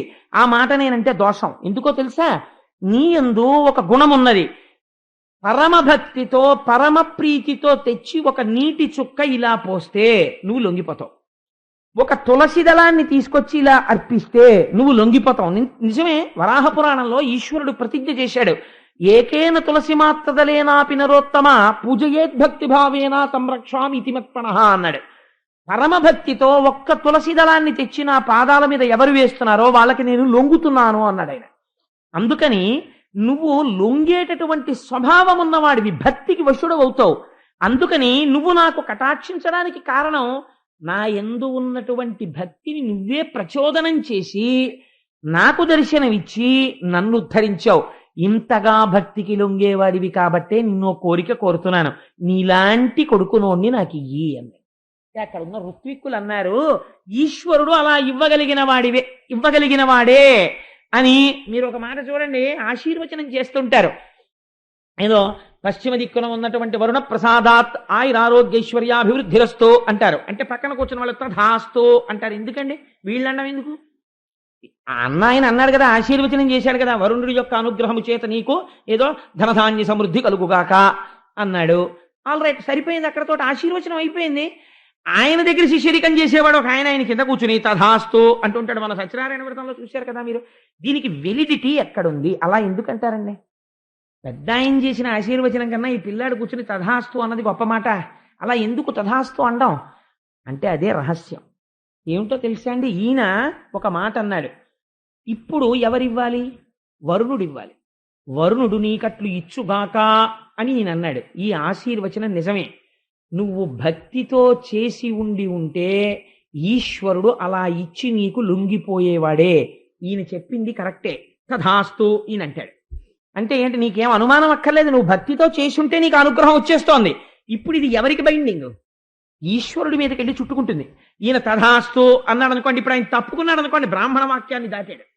ఆయన ఏదైనా చేస్తాడు కానీ బ్రాహ్మణ వాక్కు దాటాడు. ఎందుకని? బ్రాహ్మణోస్యము కమాసీత్, వేదము తెల్లవారితే పోషింపబడేది వాళ్ళ వల్లే. అందుకని ఏమవ్వాలి? వాళ్ళు తథాస్తు అన్నారు. కాబట్టి ఇక్కడ ఎవరైనా నిజంగా భక్తితో కూర్చున్నవాడైతే ఉత్తర క్షణం వాడికి అనుగ్రహం కలిగిపోతుంది. ఆయన అన్నాడు, నువ్విటువంటి స్తోత్రం చేసినందుకు లొంగాలో, ఈ ఋత్విక్కులు నువ్వు అడుగుతున్నప్పుడు తథాస్తు అన్నందుకు లొంగాలో, కానీ నేను లొంగవలసింది. ఎందుకనంటే నేను నిన్ను ఏం స్తోత్రం చేయగలను, నమో నమః అని మొదలెట్టి నన్ను ఎంత గొప్పగా ఇరికించావోయ్ నాభి, చాలా గొప్ప కోరిక కోరావు. కానీ నేను ఒకటి మాట చెప్పనా, వేదము ఆశీర్వచనం అంటే దాని గొప్పతనం ఎలా ఉంటుందో చూడండి అయ్యా. అందుకే అంచులు పట్టి ఉత్తరీయం పట్టండి, అక్షతలు వేస్తాం, ఆశీర్వచనం చేస్తాం, మహదాశీర్వచనం అంటారు. దాని గొప్పతనం ఇది. పురాణం వింటే తెలుస్తుంది. అప్పుడు మనం ఆశీర్వచనం చేయించుకునేటప్పుడు భక్తితో కూర్చుంటాం. చూడండి, మునులారా వేదవాక్యములను ప్రస్తుతి చేసి సర్వలక్షణములనా కెనయగు పుత్రినిమ్మని వినబలికి తిరిపుడు మిగుల వేడుకతోడన్. మీరందరూ ఇక్కడ ఈ మహర్షులందరూ ఏమన్నారు? ఈయన నీవు అనుగ్రహిస్తే భక్త సులభుడవు కనుక నీవు నా కడుపున కొడుకుగా నీ వంటి వాడు నాకెందుకు రాడు, నువ్వు ఇవ్వగలవన్నారు. అనగాని వీళ్ళేమన్నారు? తథాస్తు అన్నారు. ఈ మునులు అన్న మాటకి నేను ఇప్పుడు లొంగాలి. కానీ అనుమానం వల్ల ఉన్నది ఏమిటో తెలుసా? ఇవ్వడానికి నాకేం అభ్యంతరం లేదు, ఇచ్చేస్తాను. మా గోపాలకృష్ణ గారు ఓ మాట అంటుంటారు, గోపాలకృష్ణ గారు మనం లక్ష్మీ పూజలు చేయించాలండి అంటే, అబ్బే చేయించాలన్న విషయంలో సందేహం లేదండి, చాలా బాగా చేయించేద్దాం. కానీ ఎంతమందికి చేయిస్తే అంత బాగా చేసుకోగలరు? ఎక్కువ మంది అయిపోతే ఆ తృప్తి వాళ్ళకు ఉండదు. ఎంతమందిని కూర్చోపెడితే వాళ్ళు బాగా చేయగలరు అన్నదే నేను ఆలోచిస్తున్నానంటారు. అందులో అప్పుడే ఆయన ఏ స్థితికి వెళ్ళిపోయారు? మనం ప్రపోజల్ వేస్తే దాని అకాంప్లిష్మెంట్, ఆ కార్యక్రమము జరగడం చేత కూర్చున్న వాళ్ళు పొందిన తృప్తిని కొలత వేయడం దగ్గరికి ఆయన వెళ్ళిపోయారు. ఇది కార్యసాధకుడికి ఉండవలసినటువంటి లక్షణం. అందుకే సుందరకాండ ప్రారంభం చేస్తే కిష్కింధకాండ చివరలో వాల్మీకి మహర్షి అంటారు, వేగవాన్ వేగ సమాహితాత్మ మనస్సమాధాన పరవీరహంత అని. మనస్సమాధాయ మహానుభావో జగామలంకాం మనసా మనస్వి. మనస్సుతో లంకాపట్టణాన్ని చేరిపోయారంతే హనుమప్పుడే అన్నారు. ఒక మాట చెప్తే ఆల్ రైట్ ఇలా వేసేద్దామండి, ఇవాళ సాయంకాలం కూర్చోబెట్టి ఎంతమంది పడతారో చూద్దాం అంటే అని నేను మధ్యాహ్నం చెప్తే సాయంకాలానికి 800 మంది పడతారు. బుధవారం నుంచి టోకెన్లు ఇచ్చేస్తాం, మీరేం తెచ్చుకోక్కర్లేదు, శనివారం నాడు లక్ష్మీ కళ్యాణం ఉంటుంది అని ఇప్పటి నుంచి ఉవ్విళ్ళు ఊరిపోయి అప్పుడే 800 లెక్క కట్టేసి టోకెన్లు ఇచ్చేసి సంతకాలు పెట్టించేసి, ఇది కార్యసాధకుడికి ఉండవలసిన లక్షణం. కాబట్టి ఇప్పుడు నువ్వు అడిగినట్టు నేను కోరిక తీర్చేస్తాను. కానీ నేను ఆలోచిస్తున్నది ఏమిటో తెలుసా? ఒకటే ఆలోచిస్తున్నాను, నాకాది లోకములలో నాకుం సరివచ్చునట్టి నందను ఎటునాలోకింపనులేరు కావున నాకుం సరి నేన కామనమున ఎరుగుడి. మునులారా, ఆయన అడగడం బాగుంది, మీరు తథాస్తు అండము బాగుంది. నాలాంటి కొడుకుని ఇచ్చేయమన్నారు. నాలాంటి కొడుకుని పోని ఎవరినన్నా వెళ్ళి వాళ్ళ కడుపున పుట్టబోయని పంపిస్తాను. కానీ ఊర్ధ్వలోకాలలో కానీ అధోలోకంలో కానీ అధోలోకాల్లో కానీ భూమి మీద కానీ నాతో సమానమైన వాడు వేరొకడు లేడు. కాబట్టి ఇప్పుడు మీరు తథాస్తన్నందుకు ఆయన కోరినందుకు ఎవరు పుట్టాలి? నేనే పుట్టాలి. కాబట్టి బ్రాహ్మణ వాక్కుకి ఈయన భక్తికి లొంగాను. లొంగానడానికి గుర్తేమిటో తెలుసా? శృతి ఒక మాట చెప్తోంది, అజాయమానో బహుధా విజాయతే. ఆయనకి జన్మ లేదు, జన్మ ఎత్తవలసిన అవసరం ఆయనకి లేదు. ఆయన జ్యుతి, కాంతి అయి, జ్ఞానమై, భాషయై అంతటా ఉంటాడు. భక్తికి ఎంత లొంగాడు అంటే, నేను ముందు ఆ నాభి తినేటటువంటి ఆహారంలోంచి నాభిలోకి వెడతాను. నాభి జీర్ణం చేసుకున్న తర్వాత నాభి యొక్క వీర్య కణములను ఆశ్రయిస్తాను. నాభి యొక్క తేజస్సుగా నాభిలోంచి నాభి యొక్క భార్య అయినటువంటి మేరుదేవిలోకి వెడతాను. 10 నెలల పాటు గర్భస్థమునందు అంధకారములో పడుంటాను. మీరొక్కసారి తథాస్తు అన్నందుకు ఉండి, నేను కేవలము నాభికుమారుడనే అనిపించుకుని మేరుదేవి కడుపులోంచి ప్రసవమును పొంది పైకొస్తాను. ఇంత లొంగుతున్నానయా నీకు వరం ఇచ్చాను. భక్తితో కొలిచిన వాడికి ఈశ్వరుడు ఎందుకు లొంగడు? ఒక అభయం. ఈ మాట అన్న తరువాత నాభి చాలా సంతోషించాడు. కొంతకాలమునకు మేరుదేవి గర్భాన్ని ధరించింది. ధవళకాంతియుక్తి ధనరుదేహంబును మహిత బలపరాక్రమంబు వీర్యమును తలంచి చూచి జనకుండు పేరిడే సుతుని ఋషభుడనుచు సొంపుతోడా అది ఎరింగి ఋషభుడంతటా. పిల్లాడు చూడండి, మనం సాధారణంగా ఒక మాట చెప్తుంటాం, నల్లగా ఉంటే శ్రీమన్నారాయణుడు, తెల్లగా ఉంటే పరమశివుడని. రంగ ప్రధానం, తత్వమా ప్రధానం? ఇప్పుడు వచ్చినవాడు తెల్లగా వచ్చాడు. నల్లటివాడు నేను పుడతానని వరం ఇచ్చాడు, తెల్లటి వాడిగా బయటికి వచ్చాడు. అంటే లోకానికి ఏదో జ్ఞానబోధ చెయ్యడానికి వచ్చాడు. తెలుపులోంచి అన్ని రంగులు పైకొచ్చి తెలుపులోకి వెళ్ళిపోతాయి. అంటే సృష్టి ఎందులోంచి వచ్చి ఎందులోకి వెళ్ళిపోతుందో చెప్పే మహాజ్ఞానిగా రాబోతున్నాడు. దానివల్ల పైన వంశమంతా తరించిపోవాలి, తను కొడుకుగా కావాలని అడిగినందుకు. ఒక జ్ఞాని పుట్టుక చేతనే కదండి 7 తరాలు తరిస్తాయి. అందుకని ఇప్పుడు తెల్లటి వాడిగా వచ్చాడు. ఈ పిల్లవాడిని చూసుకుని మురిసిపోయి నాభి కొడుక్కి పేరు పెట్టుకున్నట్ట. ఏమని? ఋషభుడు అని పేరు పెట్టుకున్నట్ట. కొంతకాలం అయిన తరువాత ఋషభుడు బాహ్య పూజ చేసేవాడు కాదు, ఆంతరమునందు విశేషమైనటువంటి యోగమును అనుసంధానం చేస్తుండేవాడు. అనేన యుజ్యతే ఇది యోగ అని వ్యుత్పత్తి. ఒకటిలోకి అన్నిటినీ తెచ్చి లోపల సమాధి యందు దర్శనం చేయడం. ఇంద్రుడికి కోపం వచ్చింది, బాహ్య కర్మలు చెయ్యట్లేదు ఋషభుడని వర్షం కురిపించడం ఆపేశాడు. ఆపేస్తే తండ్రి వెళ్ళి ఋషభుడితో బాధపడ్డాడు, మన రాజ్యంలో వర్షం పట్టలేదురా, క్షామం వచ్చేట్టుంది. ఋషభుడు ఒక్క నవ్వు నవ్వి తన యోగ బలంతో మేఘాల్ని సృష్టించి తన రాజ్యం ఎంతవరకు ఉందో అంతవరకు వర్షాలు కురిపిస్తే అది ఎరింగి ఋషభుడంతట యోగమాయాబలంబు కథన అఖిల రాజ్యమందు కురియజేసే అత్యంత సంపూర్ణ వృష్టి దినదినంబు వృద్ధి పొందా. దాని చేత ఎక్కడ చూసినా పంటలు పండి సస్యశ్యామలమైపోయి నాభి పరమ సంతోషం పడేటట్టుగా ఈ ఋషభుడు ప్రవర్తించాడు. ఋషభుడు లాంటి కొడుకు పుట్టాడు, అంతే చాలని పరమ సంతోషాన్ని పొంది ఋషభుడికి పట్టాభిషేకం చేసి, మీరు గమ్మత్తు గమనించాలి, తను కోరాడు, ఈశ్వరుడు కొడుకుగా వచ్చాడు. అయినా సరే ఎందుకండి అక్కడికో వెళ్ళి ఎందుకండి తపస్సు, మా ఇంట్లోనే ఉన్నాడుగా మా అబ్బాయి రూపంలో ఈశ్వరుడు అని అడ్వర్టైజ్మెంట్ చేసుకుని ఇంట్లో ఉండలేదు. ఇక్కడ ఉన్నవి భోగస్థానములే. నేను ఇక్కడ ఈశ్వరుణ్ణి పట్టుకోవాలి, మా ఇంట్లో తిరుగుతున్న ఈశ్వరుణ్ణి కాదు, ఇక్కడ పట్టుకోవడం నేర్చుకోవాలి ఈశ్వరుణ్ణి. అటువంటి తపస్సు కోసం నాభి ఇల్లు విడిచిపెట్టి వెళ్ళిపోయాడు. వెళ్ళిపోయి తపస్సు చేసి బ్రహ్మమునందు కలిసిపోయాడు. ఇప్పుడు నాభి ఒక కొత్త మార్గాన్ని ఆవిష్కరించాడు. ఏ మార్గాన్ని ఆవిష్కరించాడు? యజ్ఞము యొక్క గొప్పతనాన్ని ఆవిష్కరించాడు. యజ్ఞము చేత, భక్తి చేత పరమేశ్వరుణ్ణి ఎలాగా కట్టి తన కొడుకుగా తెచ్చుకోవచ్చు, గృహస్థాశ్రమంలో ఉన్నవాడు ఏ స్థితిని పొందవచ్చు. మోక్షమిమ్మనడగలేదు, కానీ ఋషభుణ్ణి కొడుకుగా పొంది వైరాగ్య సంపత్తి చేత తాను మోక్షం పొందాడు.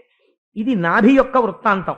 ఋషభుడు చాలా కాలం రాజ్యం చేశాడు, కొన్ని వేల సంవత్సరములు రాజ్యం చేసి ఆయన కూడా వివాహం చేసుకుని, ఆ వివాహం చేసుకున్న తర్వాత తన కుమారుల్ని పిలిచి రాజ్యం అప్పజెప్పేశాడు. అప్పజెప్పేసి వృద్ధుడై వెళ్ళిపోయే ముందు పిల్లల్ని పిలిచి ఒక మాట చెప్పాడు. ఇది అంటారు, ఋషభుడి యొక్క చరిత్ర ఎవరు వింటున్నారో అటువంటి వారికి సాక్షాత్తుగా శ్రీ మహావిష్ణువు యొక్క అనుగ్రహం కలుగుతుంది అంటారు. ఇంతటి అవతారం వచ్చి ఏమీ చెప్పకుండా వెళ్ళిపోయింది అనుకోండి, వెళ్ళిపోతే మానవాళికి ఒక సందేశం అందదు. అందుకే ఋషభుడు ఒక మాట చెప్పాడు పిల్లలకి, తనయులారా వినుడు ధరలోన పుట్టిన పురుషులకును శునకములకు లేని కష్టములను తెచ్చు కాన కామంబుల వలన బుద్ధి చేయవలదు మీరు. కుక్క ఎన్ని కష్టాలు పడుతుందో కుక్కని సాధారణంగా పవిత్రమైన ప్రదేశంలోకి రానివ్వరు. ఎందుకనంటే జ్ఞాని దృష్టిలో కుక్క అయినా ఒకటే, ఇంకోటైనా ఒకటే, అన్నిటి యందు సమబుద్ధితో ఉంటాడు. అందుకని కాదు, దాని దేహము యొక్క స్థితి చేత అది ఎక్కడైనా ఇంటి లోపలికి కానీ దేవాలయంలోకి కానీ ఇలాంటి చోట ప్రవేశిస్తే దేవతలు ఆ రోజు నివేదన స్వీకరించరు అని. అందుచేత ఏమవుతుంది, కుక్క ఎన్ని కష్టాలు పడుతుంది. అందుకే కుక్క ఒకదానికి చీత్కారం, చీ కుక్క. అందుకని కుక్క ముట్టేసిందిరా అంటారు. ఏదైనా వ్రతం పాడైపోయింది అనుకోండి, కుక్క ముట్టేసుకుందండి అంటారు. కుక్క ఎన్ని కష్టాలు పడుతోందో అత్యంత పవిత్రమైన ఉపాధిని పొందినటువంటి మనిషి కూడా అన్ని కష్టాలు పడుతున్నాడు. దేనివల్లో తెలుసా? ఈశ్వరుడి వల్ల కాదు, కేవలము కామము చేత. కామము అంటే మీరు ఒకటి అర్థం చేసుకోండి. కామము అన్న మాట నేను ఉచ్చరించినప్పుడల్లా నేను కేవలము స్త్రీ పురుష సంబంధమైన గ్రామ్య సుఖము గురించి నేను మాట్లాడటం లేదు. కామం అంటే కోరిక. కోరికకి ఒక లక్షణం ఉంటుంది. అది ఏం చేస్తుందో తెలుసా అండి? అంధత్వమును ఏర్పరుస్తుంది లోపల. ఎందుకని అంటే మీరు ఒక కోరికకి లొంగారనుకోండి, ఒక పరిమితమైనటువంటి కోరిక పెట్టుకుని మీ శక్తి చూసుకుని అక్కడ వరకు మీరు ప్రయాణం చేయడం గృహస్థాశ్రమంలో దోషం కాదు. కానీ మీ అలివిలేని కోరిక మీరు పెంచుకోవడం మొదలెట్టారనుకోండి, వాళ్ళని చూసి వీళ్ళని చూసి నాకు ₹1,00,00,000 ఉంటే బాగుండు, నేను కూడా అమెరికా అధ్యక్షుడిని అయిపోతే బాగుండు, లేకపోతే నేను కూడా ఇండియాకి ప్రైమ్ మినిస్టర్ అయిపోతే బాగుండు అనో వెర్రి కోరిక పుట్టింది అనుకోండి, అర్థం లేని పనులన్నీ మొదలు పెడతాడు. దీనివల్ల ఏమైపోతుందంటే మీకు కోరిక పుట్టింది అనగానే ఆ కోరిక మిమ్మల్ని బంధిస్తుంది. ఇదేం చేస్తుందంటే మిమ్మల్ని తిప్పడం మొదలెడుతుంది. ఆ కోరిక ఎలా తీరుతుందండి? డబ్బులు రావాలి. డబ్బుల కోసం ఏం చేయాలి? తిరగడం మొదలెట్టాలి. ఇప్పుడు ఏమవుతుందంటే ధర్మము గాడి తప్పవచ్చు, అధర్మములోకి వెళ్ళవచ్చు, లేదా మీకు ఉండవలసిన దానికన్నా అనవసరమైన దానికి తిరగడంలో మీరు చెయ్యవలసిన ఈశ్వరారాధన మీరు వదులుకుంటున్నారు. కాబట్టి ఏమైపోయింది? కోరికలు మిమ్మల్ని బంధించేసి కళ్ళల్లో ధూళి పోసేసి కనపడకుండా చేసేస్తాయి. అప్పుడు కుక్క కన్నా హీనమైపోతాడు. ఏమంటారు అందరూ? ఛే, ఎందుకంటే వాడికి అన్ని కోరికలు, ఆ కోరికల వల్లే పాడైపోయాడంట. కాబట్టి కుక్కంత స్థాయికి ఎప్పుడు దిగజారిపోతావు, ఎప్పుడు ఛీ అనిపించుకుంటావు? కామన చేత. కామనని అదుపు చెయ్యి. ఈ కోరిక అవసరమా అని ఒక ప్రశ్నవి. అవసరమే, ఇది చాలా అవసరము అని నీకు అనిపిస్తే చెయ్యి. అలా అవసరము అనిపిస్తే, నేను ఒక మాట చెప్పనండి, మీకు ఒక పరమ యథార్థమైన మాట చెప్తున్నాను. నేను ఇవాళ అబద్ధం చెప్పడానికి నేను ఈ మాట చెప్పట్లేదు. దేశంలో తీర్థయాత్ర చేయడం అన్నది కూడా ఒక స్థితి తరువాత అనవసరమైన పని అయిపోతుంది. శాస్త్రం అలాగే మాట్లాడింది. ఎందుకో తెలుసా అండి? చాలా బరువు అవుతుంది, చేయకూడదు. ఎందుకంటే ఒంట్లో ఓపిక ఉన్నప్పుడు మీరు యాత్ర చేయాలి. ఒంట్లో ఓపిక ఉన్నప్పుడు యాత్ర చేసినప్పుడు మీరు సమస్తము మనస్సు దేవాలయంలోకి వెళ్ళినప్పుడు పూర్ణంగా దాని మీదే పెట్టాలి. మీరు పునః ఇక్కడ దర్శనం ప్రారంభం చెయ్యాలి. ప్రారంభం చేస్తే మీరు ఇంటికి వచ్చి ఈజీ చైర్లో కూర్చున్నారనుకోండి, ఏదో ఒక దేవాలయాన్ని దర్శనం చెయ్యాలి అని మీకు అనిపించింది అనుకోండి, ఏదో ఒక క్షేత్రం, మీరు వెళ్ళిన ఒక క్షేత్రం మీకు జ్ఞాపకానికి వచ్చింది. మీరు ఆ క్షేత్రం మళ్ళీ వెడదామని అనిపించకూడదు. ఓపిక ఉన్నప్పుడు ఎన్ని మాటలైనా వెళ్ళచ్చు, నేను కాదంటలేదు. ఆర్థిక పరిపుష్టి ఉండి ఒంట్లో ఓపిక ఉంటే 1000 మాటలు వెళ్ళండి, తప్పులేదు. వృద్ధాప్యం వచ్చిన తర్వాత తినేయకూడదు పట్టుకుని. నన్ను అక్కడికి తీసుకెళ్ళి ఇక్కడికి, ఈ ఒంట్లో ఓపిక ఉన్నప్పుడు వెళ్ళడం మనిషావా, ఇప్పుడు తినేస్తావా అందరినీ? తప్పది. ఏమో ఏ కారణం చేతనో అయితే మినహాయింపు, కానీ నువ్వు వెళ్ళి వచ్చిన దాన్ని ఇక్కడ చూడగలగాలి. అదే మానస పూజ. ఒక చోట నువ్వు కూర్చుంటే నీ మనస్సు చేత నువ్వు ఏ ప్రాంతమునకైనా వెళ్ళిపోగలగాలి. నువ్వు ఏ గుడి చూసొచ్చు. అందుకే గుళ్ళోకి వెళితే ఒక నియమం చెప్తారు. ఏమిటో తెలుసా అండి? గుళ్ళోకి వెళ్ళి బయటకు వచ్చిన తర్వాత కాసేపు కూర్చోండి అంటే, కాసేపు కూర్చోండి అని ఎందుకంటారో తెలుసా అండి? నువ్వేం చూసావో అదోసారి చెక్ చేయి.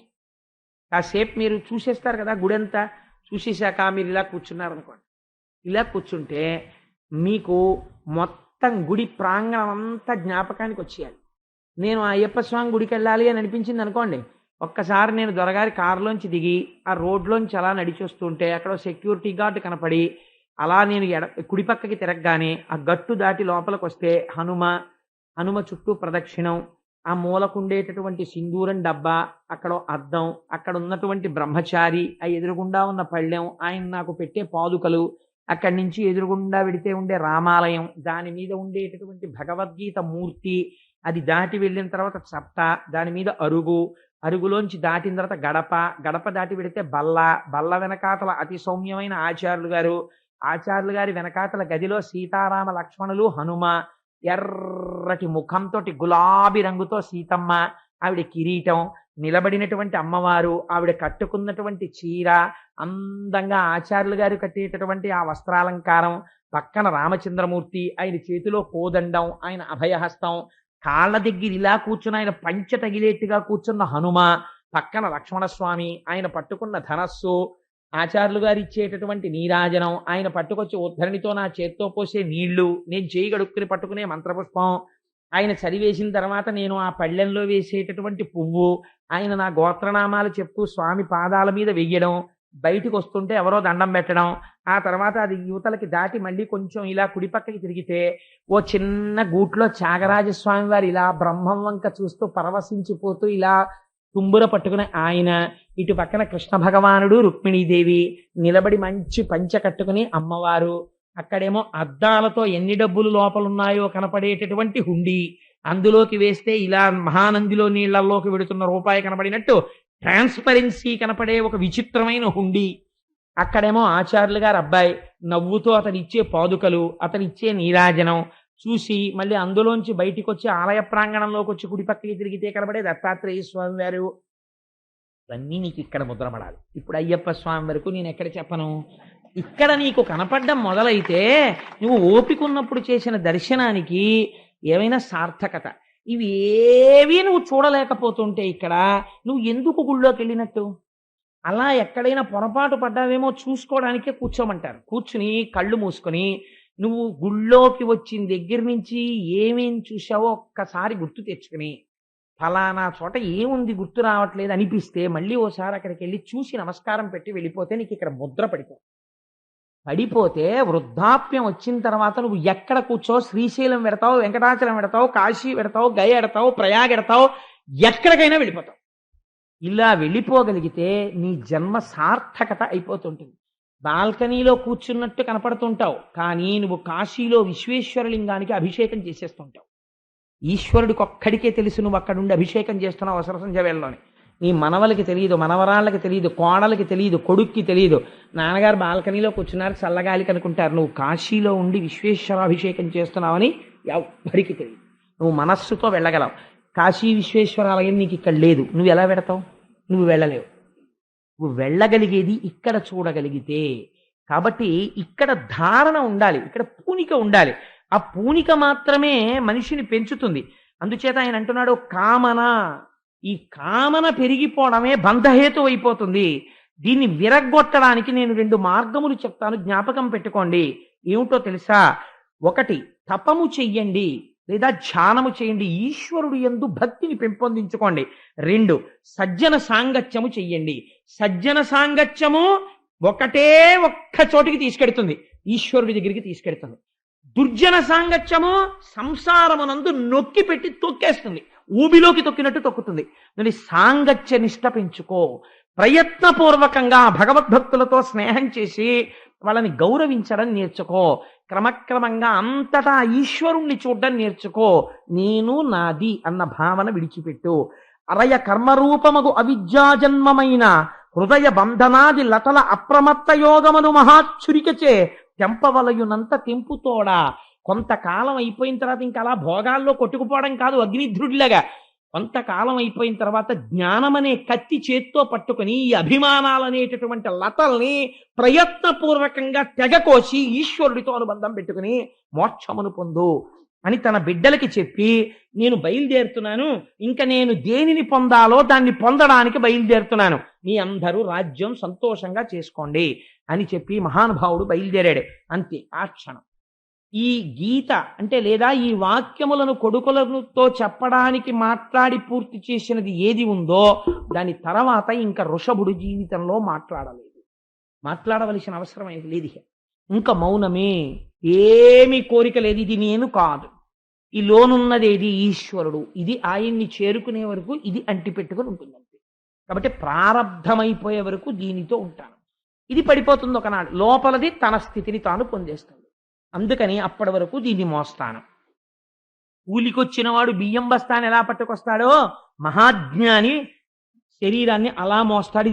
కూలివాడు ఎప్పుడెప్పుడు బస్తా పారేద్దామా అని చూస్తాడు. మహాజ్ఞాని శరీరాన్ని ప్రారంభం అయిపోతే ఎంత తొందరగా వదిలిపెట్టేద్దామా అని చూస్తాడు. అందుకని ఆయన ఏం చేశాట, మౌని అయి వృషభుడు సామాన్యమైన అందగాడు కాదండి, నారాయణాంశ, బ్రహ్మాండమైనటువంటి భుజనూపురములతో గోచి కూడా తీసేశాడు. తీసేసి దిగంబరుడై అంతఃపురంలోంచి బయటికి వెళ్ళిపోయాడు.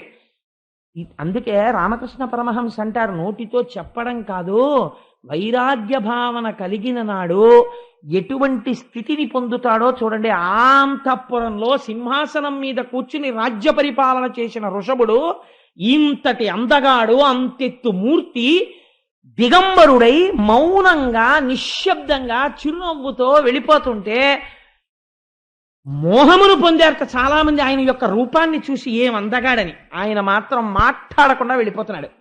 అలా వెళ్ళిపోతున్నాడు. ఎక్కడికి వెళ్ళిపోతున్నాడు ఆయనకే తెలియదు, వెళ్ళిపోతున్నాడు.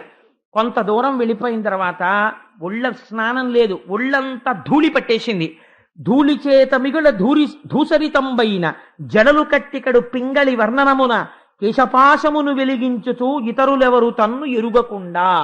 కొంతకాలం అయిపోయేటప్పటికీ ఇత పూర్వం వృషభుణ్ణి చూసిన వారు చూసినా గుర్తుపట్టలేదు. ఒళ్ళంతా ఇంత మందాన మట్టి అట్ట కట్టేసింది. మెల్లిగా జుట్టు జడలు కట్టేసి ఎర్రటి రంగుతో జడలు వేళ్లాడుతున్నాయి. ఒక ఉన్మాది, ఒక భూతావేశం, ఒక పిశాచం పట్టినవాడు ఎలా వెళ్ళిపోతాడో అలా వెళ్ళిపోతున్నాడు. పిల్లలు రాళ్లు పెట్టి కొట్టారు, కొంతమంది పళ్ళు పెట్టి కొట్టారు, కొంతమంది ఆయన మీద మూత్ర విసర్జన చేశారు. పిచ్చివాడు అన్నారు, కర్రలు విసిరారు. ఆయన అందరి వంక చూసి ఒక చిరునవ్వు నవ్వేవాడు, మాట మాట్లాడేవాడు కాదు. అమాయకత్వం రా, లోపల ఉన్నటువంటి వాడు ఈశ్వరుడు, పైన దేహము, ఇది నేను కాదు, ఇది పడిపోయేంత వరకు ఇలా తిరుగుతాను అని వెళ్ళిపోతున్నాడు. వెళ్ళిపోయి చాలా కాలానికి అవధూత వేషమున ఇట్లవనిన్ మలినంబులైన అవయవములతో తవిలి జరించుచునుండెను భువి భూతాక్రాంతుడైన పురుషుని మాట్కిన్. భూతావేశం కలిగిన వాడు ఎలా తిరుగుతాడో అలా తిరుగుతున్నాడు. తిరుగుతూ కొంతకాలానికి ఎందుకు ఇంకా తిరగడం, ఏదో చేతిలో పడితే తింటాం, దొరికితే తాగుతాం, ఏమవుతుంది, లేకపోతే దేహం పడిపోతుంది, ఈ దేహం నేను కాదు కదా, అది పడిపోతే వచ్చిన నష్టం ఏమిటి అని ఒక చిత్రమైన వ్రతం పట్టేట. ఏమిటో తెలుసా అండి, జనులకిట్లు యోగ సంచారమెల్లా విరుద్ధమనుచు ఆత్మ బుద్ధి చూచి అజగరంబు మాట్కి అవనిపై నుండే బీభత్స కర్మమునకు పాలుపడుచు. బీభత్స కర్మ అన్నారు పోతన గారు, ఎవరు చేయలేరయా ఈ పని. అజగర వ్రతం చేశాడండి. అజగరం అంటే ఏమిటో తెలుసా, కొండ చిలవ, పెద్ద పాము. అజగరం అంటే కొండ చిలవ ఎలా భూమి మీద పడిపోయి ఉండిపోతుందో అలా ఒక చోట భూమి మీద పడిపోయి ఉండిపోయాడు. ఇప్పుడు ఏమిటి కదలడు, అలా నవ్వుతూ పడుంటాడు. ఎవరో తీసుకొచ్చి పాపం రాళ్ళేసి కొట్టేవారు, తిట్టేవారు, పుడిచేవారు, లేచేవాడు కాదు, నవ్వేవాడు.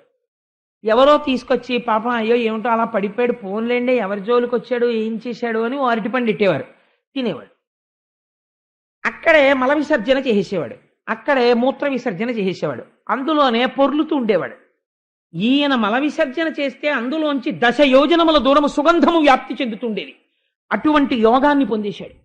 ఇంత యోగాన్ని పొందేస్తే, ఇంత ఆత్మస్థితిగతుడైపోతే సిద్ధులన్నీ వచ్చేసి అయ్యా నువ్వు పొందినటువంటి యోగ శక్తికి సిద్ధులన్నీ మేము నిన్ను వరిస్తున్నాం, స్వీకరించమన్నాయి. ఇప్పుడు ఆకాశ గమనంతో సహా దూరశ్రవణము, పరకాయ ప్రవేశము అన్నీ ఆయన దగ్గరికి వచ్చాయి. ఆయన అన్నాడు, నాకెందుకు ఇవన్నీ, నేను ఆత్మని, నేను ఆత్మలో కలిసిపోతాను, నాకు ఈ సిద్ధులు అక్కర్లేదని సిద్ధుల్ని వెళ్ళిపోమ్మని అలా పడుండేవాడు భూమి మీద. అలా చాలా కాలం పడుండి ఒకనాడు దక్షిణ కర్ణాటక రాష్ట్రమునందున్నటువంటి అరణ్యమునందు నడుస్తుంటే అక్కడ ఉన్నటువంటి చెట్లు ఒకదానితో ఒకటి రాపాడి అగ్నిహోత్రము బయలుదేరి పెద్ద పెద్ద అగ్నిజ్వాలలు వస్తున్నాయి. వాటి వంక చూస్తూ నవ్వుతూ నిలబడ్డాడు. ఎందువల్ల, ఏమవుతుంది అంటుకుంటే, నేను కాని శరీరము పడిపోతుంది. అలా ఉండడం అంత తేలిక కాదండి అది. మనం అందుకే అన్నారు, వృషభుడి కథ ఒక అసుర సంధ్య వేళలో ఎవరు వింటున్నారో వాళ్ళకి సమస్త కామితార్థములను ఇచ్చేస్తున్నాం అన్నారు. ఎందుకంటే ఆయన అటువంటి బీభత్సవ్రతం చేశాడు.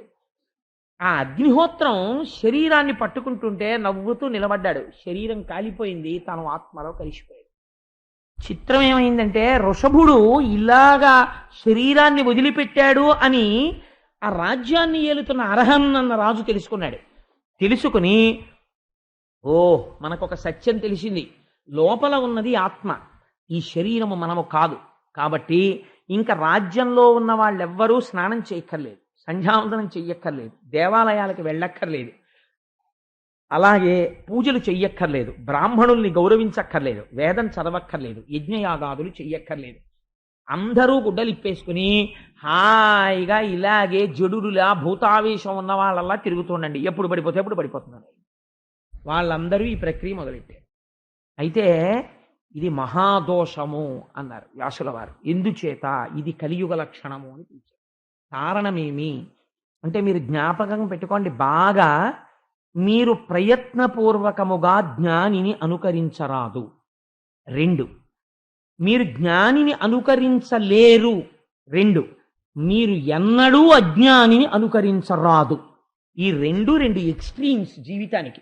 ఒకడు అజ్ఞాని, ఒకడు జ్ఞాని. జ్ఞాని తండ్రికి తద్దినం పెట్టడు, అజ్ఞాని తండ్రికి తద్దినం పెట్టడు. రమణ మహర్షి ఎప్పుడైనా వాళ్ళ నాన్నగారికి తద్దినం పెట్టారండి? పెట్టరు. ఎందుకు పెట్టరు? ఉన్నది ఒక్కటే బ్రహ్మము, ఇంకేమిటింది? తండ్రి ఏమిటి, వెళ్ళిపోవడం ఏమిటి, తద్దినం ఏమిటి అంటారా? రమణ మహర్షి వాళ్ళ నాన్నగారికి తద్దినం పెట్టలేదండి, నేను పెట్టనని మీరు అన్నారనుకోండి, చేతులు కాలిపోతాయి. ఎందుకని? రమణ మహర్షి ఆ కందిరీగలు కుడుతుంటే కాలప్పగించి నించున్నారు, మీరు నించుంటారా? జ్ఞానిని మీరు అనుకరించరాదు. మీరు జ్ఞాని అయిపోతే అలా అయిపోతారంతే. అంతేకాని జ్ఞాని ఏదో చేశాడని మీరు చేయడం మొదలెట్టకూడదు. మీరు కర్మ చెయ్యాలి, భక్తి చెయ్యాలి. ఈ రెండు మిమ్మల్ని జ్ఞానిని చేస్తాయి. అంతేకాని మీరు జ్ఞానిని పట్టుకుని ఇమిటేట్ చేయకూడదు. అలాగే అజ్ఞానిని ఇమిటేట్ చేయకూడదు. అజ్ఞాని ఏం చేస్తాడు? వాడు అంతే, వాడు ఒకటి చెప్తే వినడు, వాడు చదువుకోడు, వాడు తదినం పెట్టడు, వాడు మంచి పని చేయడు, వాడు గుళ్ళోకి వెళ్ళడు. వాడు చేయట్లేదంటే నేను చేయనంటే వాడు నాశనం అయిపోతాడు, నువ్వు నాశనం అయిపోతావు.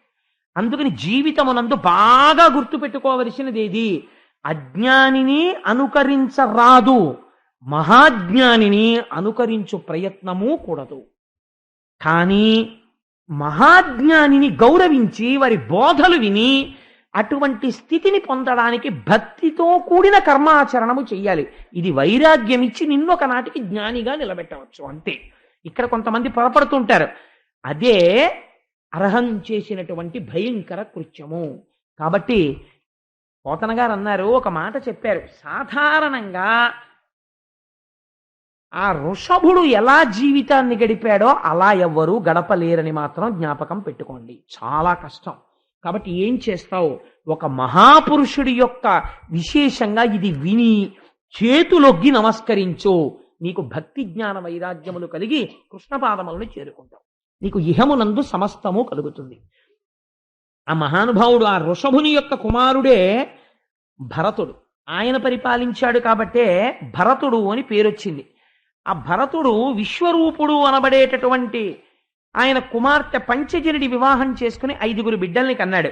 సుమతి, రాష్ట్రభృతుడు, సుదర్శనుడు, ఆవరుణుడు, ధూమ్రకేతువు. ఆయన భక్తి వైరాగ్యాలతో కొన్ని వేల లక్షల సంవత్సరములను భరతఖండం పరిపాలించాడు. ఆయనలా పరిపాలించిన వాళ్ళు ఇంకొకరు లేరు. కాబట్టి భారతదేశమును పరిపాలించినటువంటి భరతుని పేరు మీద ఈ దేశమునకు భరతఖండము అని పేరు వచ్చింది. అంతటి మహానుభావుడు. ఆయన ఒక రోజు అనుకున్నాడు, ఇలా ఎంతకాలం రాజ్యం చేస్తాను, ఇలా ఎంతకాలం అని భోగం అనుభవిస్తాను, కాబట్టి నేను ఇక్కడి నుంచి బయలుదేరిపోయి పులహాశ్రమానికి వెళ్ళిపోతాను. వెళ్ళిపోయి అక్కడ గండకీ నది ప్రవహిస్తోంది, అక్కడ సాలగ్రామాలు దొరుకుతుంటాయి, నేను అక్కడికి వెళ్ళి తపస్సు చేస్తాను అన్నాడు. అని బయలుదేరి తపస్సు చేయడానికని వెళ్ళిపోయాడు. అక్కడ మనుష్య సంచారం లేదు, పులహాశ్రమంలో ఎవ్వరూ లేరు. తానే వెళ్ళేవాడు, తులసి దళాలు తెచ్చుకునేవాడు, పువ్వులు తెచ్చుకునేవాడు, దర్భలు తెచ్చుకునేవాడు, శ్రీమన్నారాయణుణ్ణి ఆరాధన చేస్తుండేవాడు. ఇలా ఉండగా ఒక రోజున తెల్లవారుజామునే సూర్యమండలాంతర్వర్తి అయినటువంటి నారాయణ దర్శనము తెల్లవారిన తర్వాత జరుగుతుందన్న ఉద్దేశ్యంతో నదీ స్నానము కొరకని చీకటి ఉండగానే వెళ్ళాడు. వెళ్ళి స్నానం చేసి నది ఒడ్డున కూర్చుని ఆయన జపం చేసుకుంటున్నారు. చేసుకుంటున్నటువంటి సమయంలో ఒక చిత్రమైనటువంటి సంఘటన జరిగింది. అక్కడికి నిండు చూలాలైనటువంటి ఒక లేడి పరిగెత్తుకుంటూ వచ్చింది. ఇంతలో అరణ్యంలో ఎక్కడో ఒక సింహం ఒకటి బ్రహ్మాండములు బద్దలైపోయేటట్టు గర్జించింది. సింహం అరుపు విని నిండు గర్భిణి అయినటువంటి లేడి భయపడిపోయి నీటిలోకి దూకేసింది. దూకేయగానే దానికి ప్రసవమై ఒక లేడి పిల్ల పుట్టింది. లేడి వరదలో కొట్టుకుపోయింది. ఈ లేడి పిల్ల కొట్టుకుంటుంటే భరతుడు చూడలేక గబగబా వెళ్ళి ఆ పుట్టిన పిల్లని తెచ్చాడు. కానీ ఆ లేడి మరణించింది. అయ్యో తల్లి మరణించిందే అని ఈ లేడి పిల్లని తెచ్చుకుని ఆశ్రమంలో తన పక్కన పెట్టుకున్నాడు. పెట్టుకుని మెల్లమెల్లగా దానికి లేత గడ్డి పరకలు తినిపించడం, కొద్దిగా పాలు పట్టడం, దాన్ని జాగ్రత్తగా పులో సింహం వచ్చి తినేస్తుందేమో అని ఎవరికీ దొరకకుండా దాన్ని ఆశ్రమంలో తలుపులేసి పడుకోబెట్టడం చేసేవాడు. ఎప్పుడూ ఆ లేడి గురించి ఆలోచిస్తూ ఉండేవాడు. జపం మొదలెట్టి అమ్మో నేను ఎక్కువసేపు కళ్ళు మూసుకుంటే ఈ లేడి ఎక్కడికన్నా వెళ్ళిపోతుందేమో, ఏ పులో తినేస్తుందేమో అని కళ్ళు విప్పి దాన్ని చూసుకుంటూ ఉండేవాడు. అది ఎప్పుడైనా వదిలిపెట్టినప్పుడు అలా కనపడకుండా వెళ్ళిపోతే అయ్యో నా లేడీ ఏమైపోయిందో, ఎక్కడికి వెళ్ళిపోయిందో, ఏ పులి తినేసిందో, ఏ వేటగాడు చంపేశాడో అనుకునేవాడు. మళ్ళీ ఆ లేడీ పరిగెత్తుకుంటూ వస్తుంటే సంతోషపడిపోయి అసలు ఈ లేడీ యొక్క పదఘట్టన చేత ఈ పవిత్రమవుతోంది ఈ భూమి, ఎంత బాగా పరిగెత్తుకొస్తోందో నా లేడీ అనుకునేవాడు. ఆ లేడీ అటు వెళ్ళి ఇటు వచ్చి తనని కొమ్ములతో కుమ్ముతుంటే పొంగిపోయేవాడు. అది వచ్చి ఆయన ఒళ్ళో పడుకునేది. ఆ ఒళ్ళో పడుకుంటే మాతృప్రేమ పితృప్రేమ చవి చూపించేవాడు. రాను రాను రాను రాను దేనికోసం వచ్చాడో తపస్సుకు అది మరిచిపోయి ఈ లేడి పిల్లని సాకడంలో పడిపోయి అస్తమానం లేడికి పాలు పట్టా గడ్డి పెట్టా, దాంతో ఆడుకోను, అది పడుకుంటే తను పడుకోను, అది లేస్తే తను లేవను, దాని వెంట తిరుగుతుండను. ఇది మొదలెట్టాడు. ఏమనుకోవాలి దీన్ని? ఎందుకు మొదలెట్టాడో అది పోయి ఓ కొత్త పద్ధతోటి మొదలైంది. ఇప్పుడు తపస్సుకని బయలుదేరిన వాడు తపస్సు వదిలేసి అనవసరపు సంబంధాలన్నీ పెట్టుకున్నాడు. అంటే పోతన గారు అన్నారు, జననాథ మున్ను మోక్ష విరోధమని పాయగారాని పుత్రాదికంబులెల్లబాసి తపస్వి భరతుండు హరిణ శాబక పోషణంబున పాలనమున అతి లాలన ప్రీణ నానుషంగంబున మూషక బిల మతిరోషమునను సర్పంబు జొచ్చిన చందంబునను యోగ విఘ్నంబు మిక్కిలి విస్తరిల్లే కాన ఎంతవానికైనను కాలంబు కడవ రామినట్లు కాకపోదు పరమ మునులకైన బాయదు కర్మంబు నరులనంగనెంత నరవేరేణ్యా అన్నారు.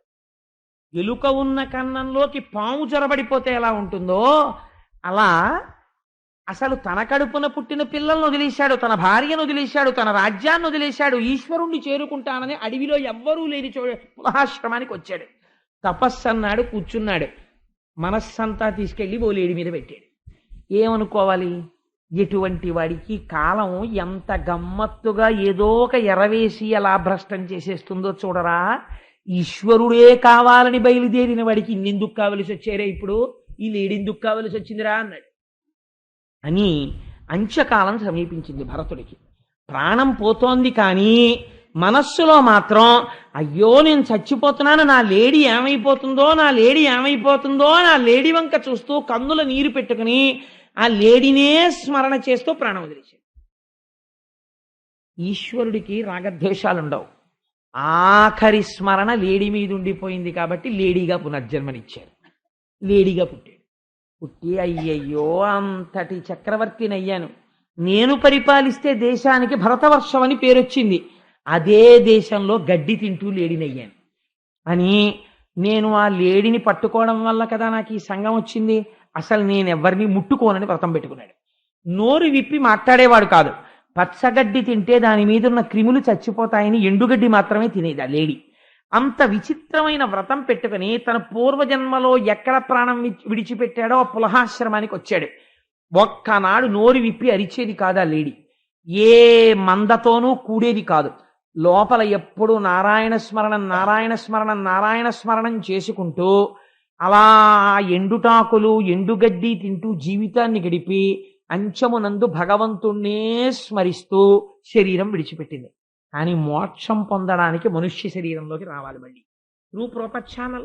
ఏదైనా కూడాను you have not routed your application through proper channel, so the advance copy submitted by you is herewith return, please route it through proper channel అని పై ఆఫీస్ నుంచి కిందకు వచ్చేసినట్టు మళ్ళీ మనుష్యుల్లోకి వెళ్ళాడు. ఈసారి ఎక్కడ పుట్టాడు? అంగిరసుడు అనేటటువంటి ఒక బ్రహ్మజ్ఞాని కడుపున పుట్టాడు. పుడితే ఆయన పుట్టిన తరువాత కొంతకాలం అయింది. అయిన తరువాత ఆయనకి ఉపనయనం చేశారు. ఉపనయనం చేసిన తరువాత ఆయనకి మనస్సులో భావన ఉండిపోయింది. అప్పుడు పులహాశ్రమానికి వెళ్ళాను. లేడి మీద భ్రాంతి ఎట్టుకున్నాను. ఆ లేడి మీద భ్రాంతి ఎట్టుకుని లేడిని అయ్యాను.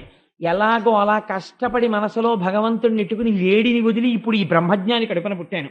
ఇప్పుడు కానీ నాకు ఉపనయనం చేసిన తర్వాత గాయత్రి చేయడం, ఈయన చెప్పిన మంత్రాలన్నీ నేర్చుకుంటే, ఒరే వెళ్ళి ఉపనయనం చేసిరా, ఒరే వెళ్ళి ఉపనయనం లేకపోతే వివాహం చేసిరా అని, నాకు వివాహం చేస్తానని, నాకు పెళ్లి చేసి నన్ను సంసారంలో పెడితే రేపు పొద్దున్న నాకు పిల్లలు పుడితే మళ్ళీ భ్రష్టుడిని అయిపోయి మళ్ళీ ఎడుజారిపోతాను. ఒక లేడిని ప్రేమించినందుకే ఇంత అల్లరొచ్చింది. అందుకని తస్మాత్ జాగ్రత్త జాగ్రత్త. అందుకని నేను ఎవరో ఎవరికీ తెలియకుండా ఉంటాను.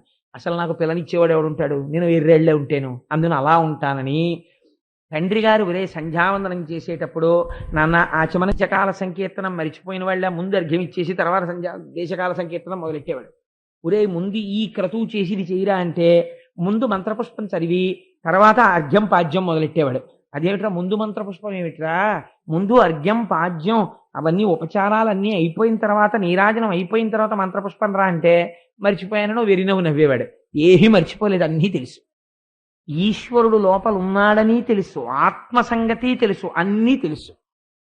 ఒంటి మీద ఇంత మందాన మట్టి పట్టి ఓ యజ్ఞోపవీతం ఒకటి తండ్రి వేసింది ఉండేది. మంచి దృఢకాయుడు, పుట్టుకతోటి దృఢకాయుడై అలా కూర్చుని ఉండేవాడు. వెర్రివాళ్ళే, ఏమీ మాట్లాడేవాడు కాదు.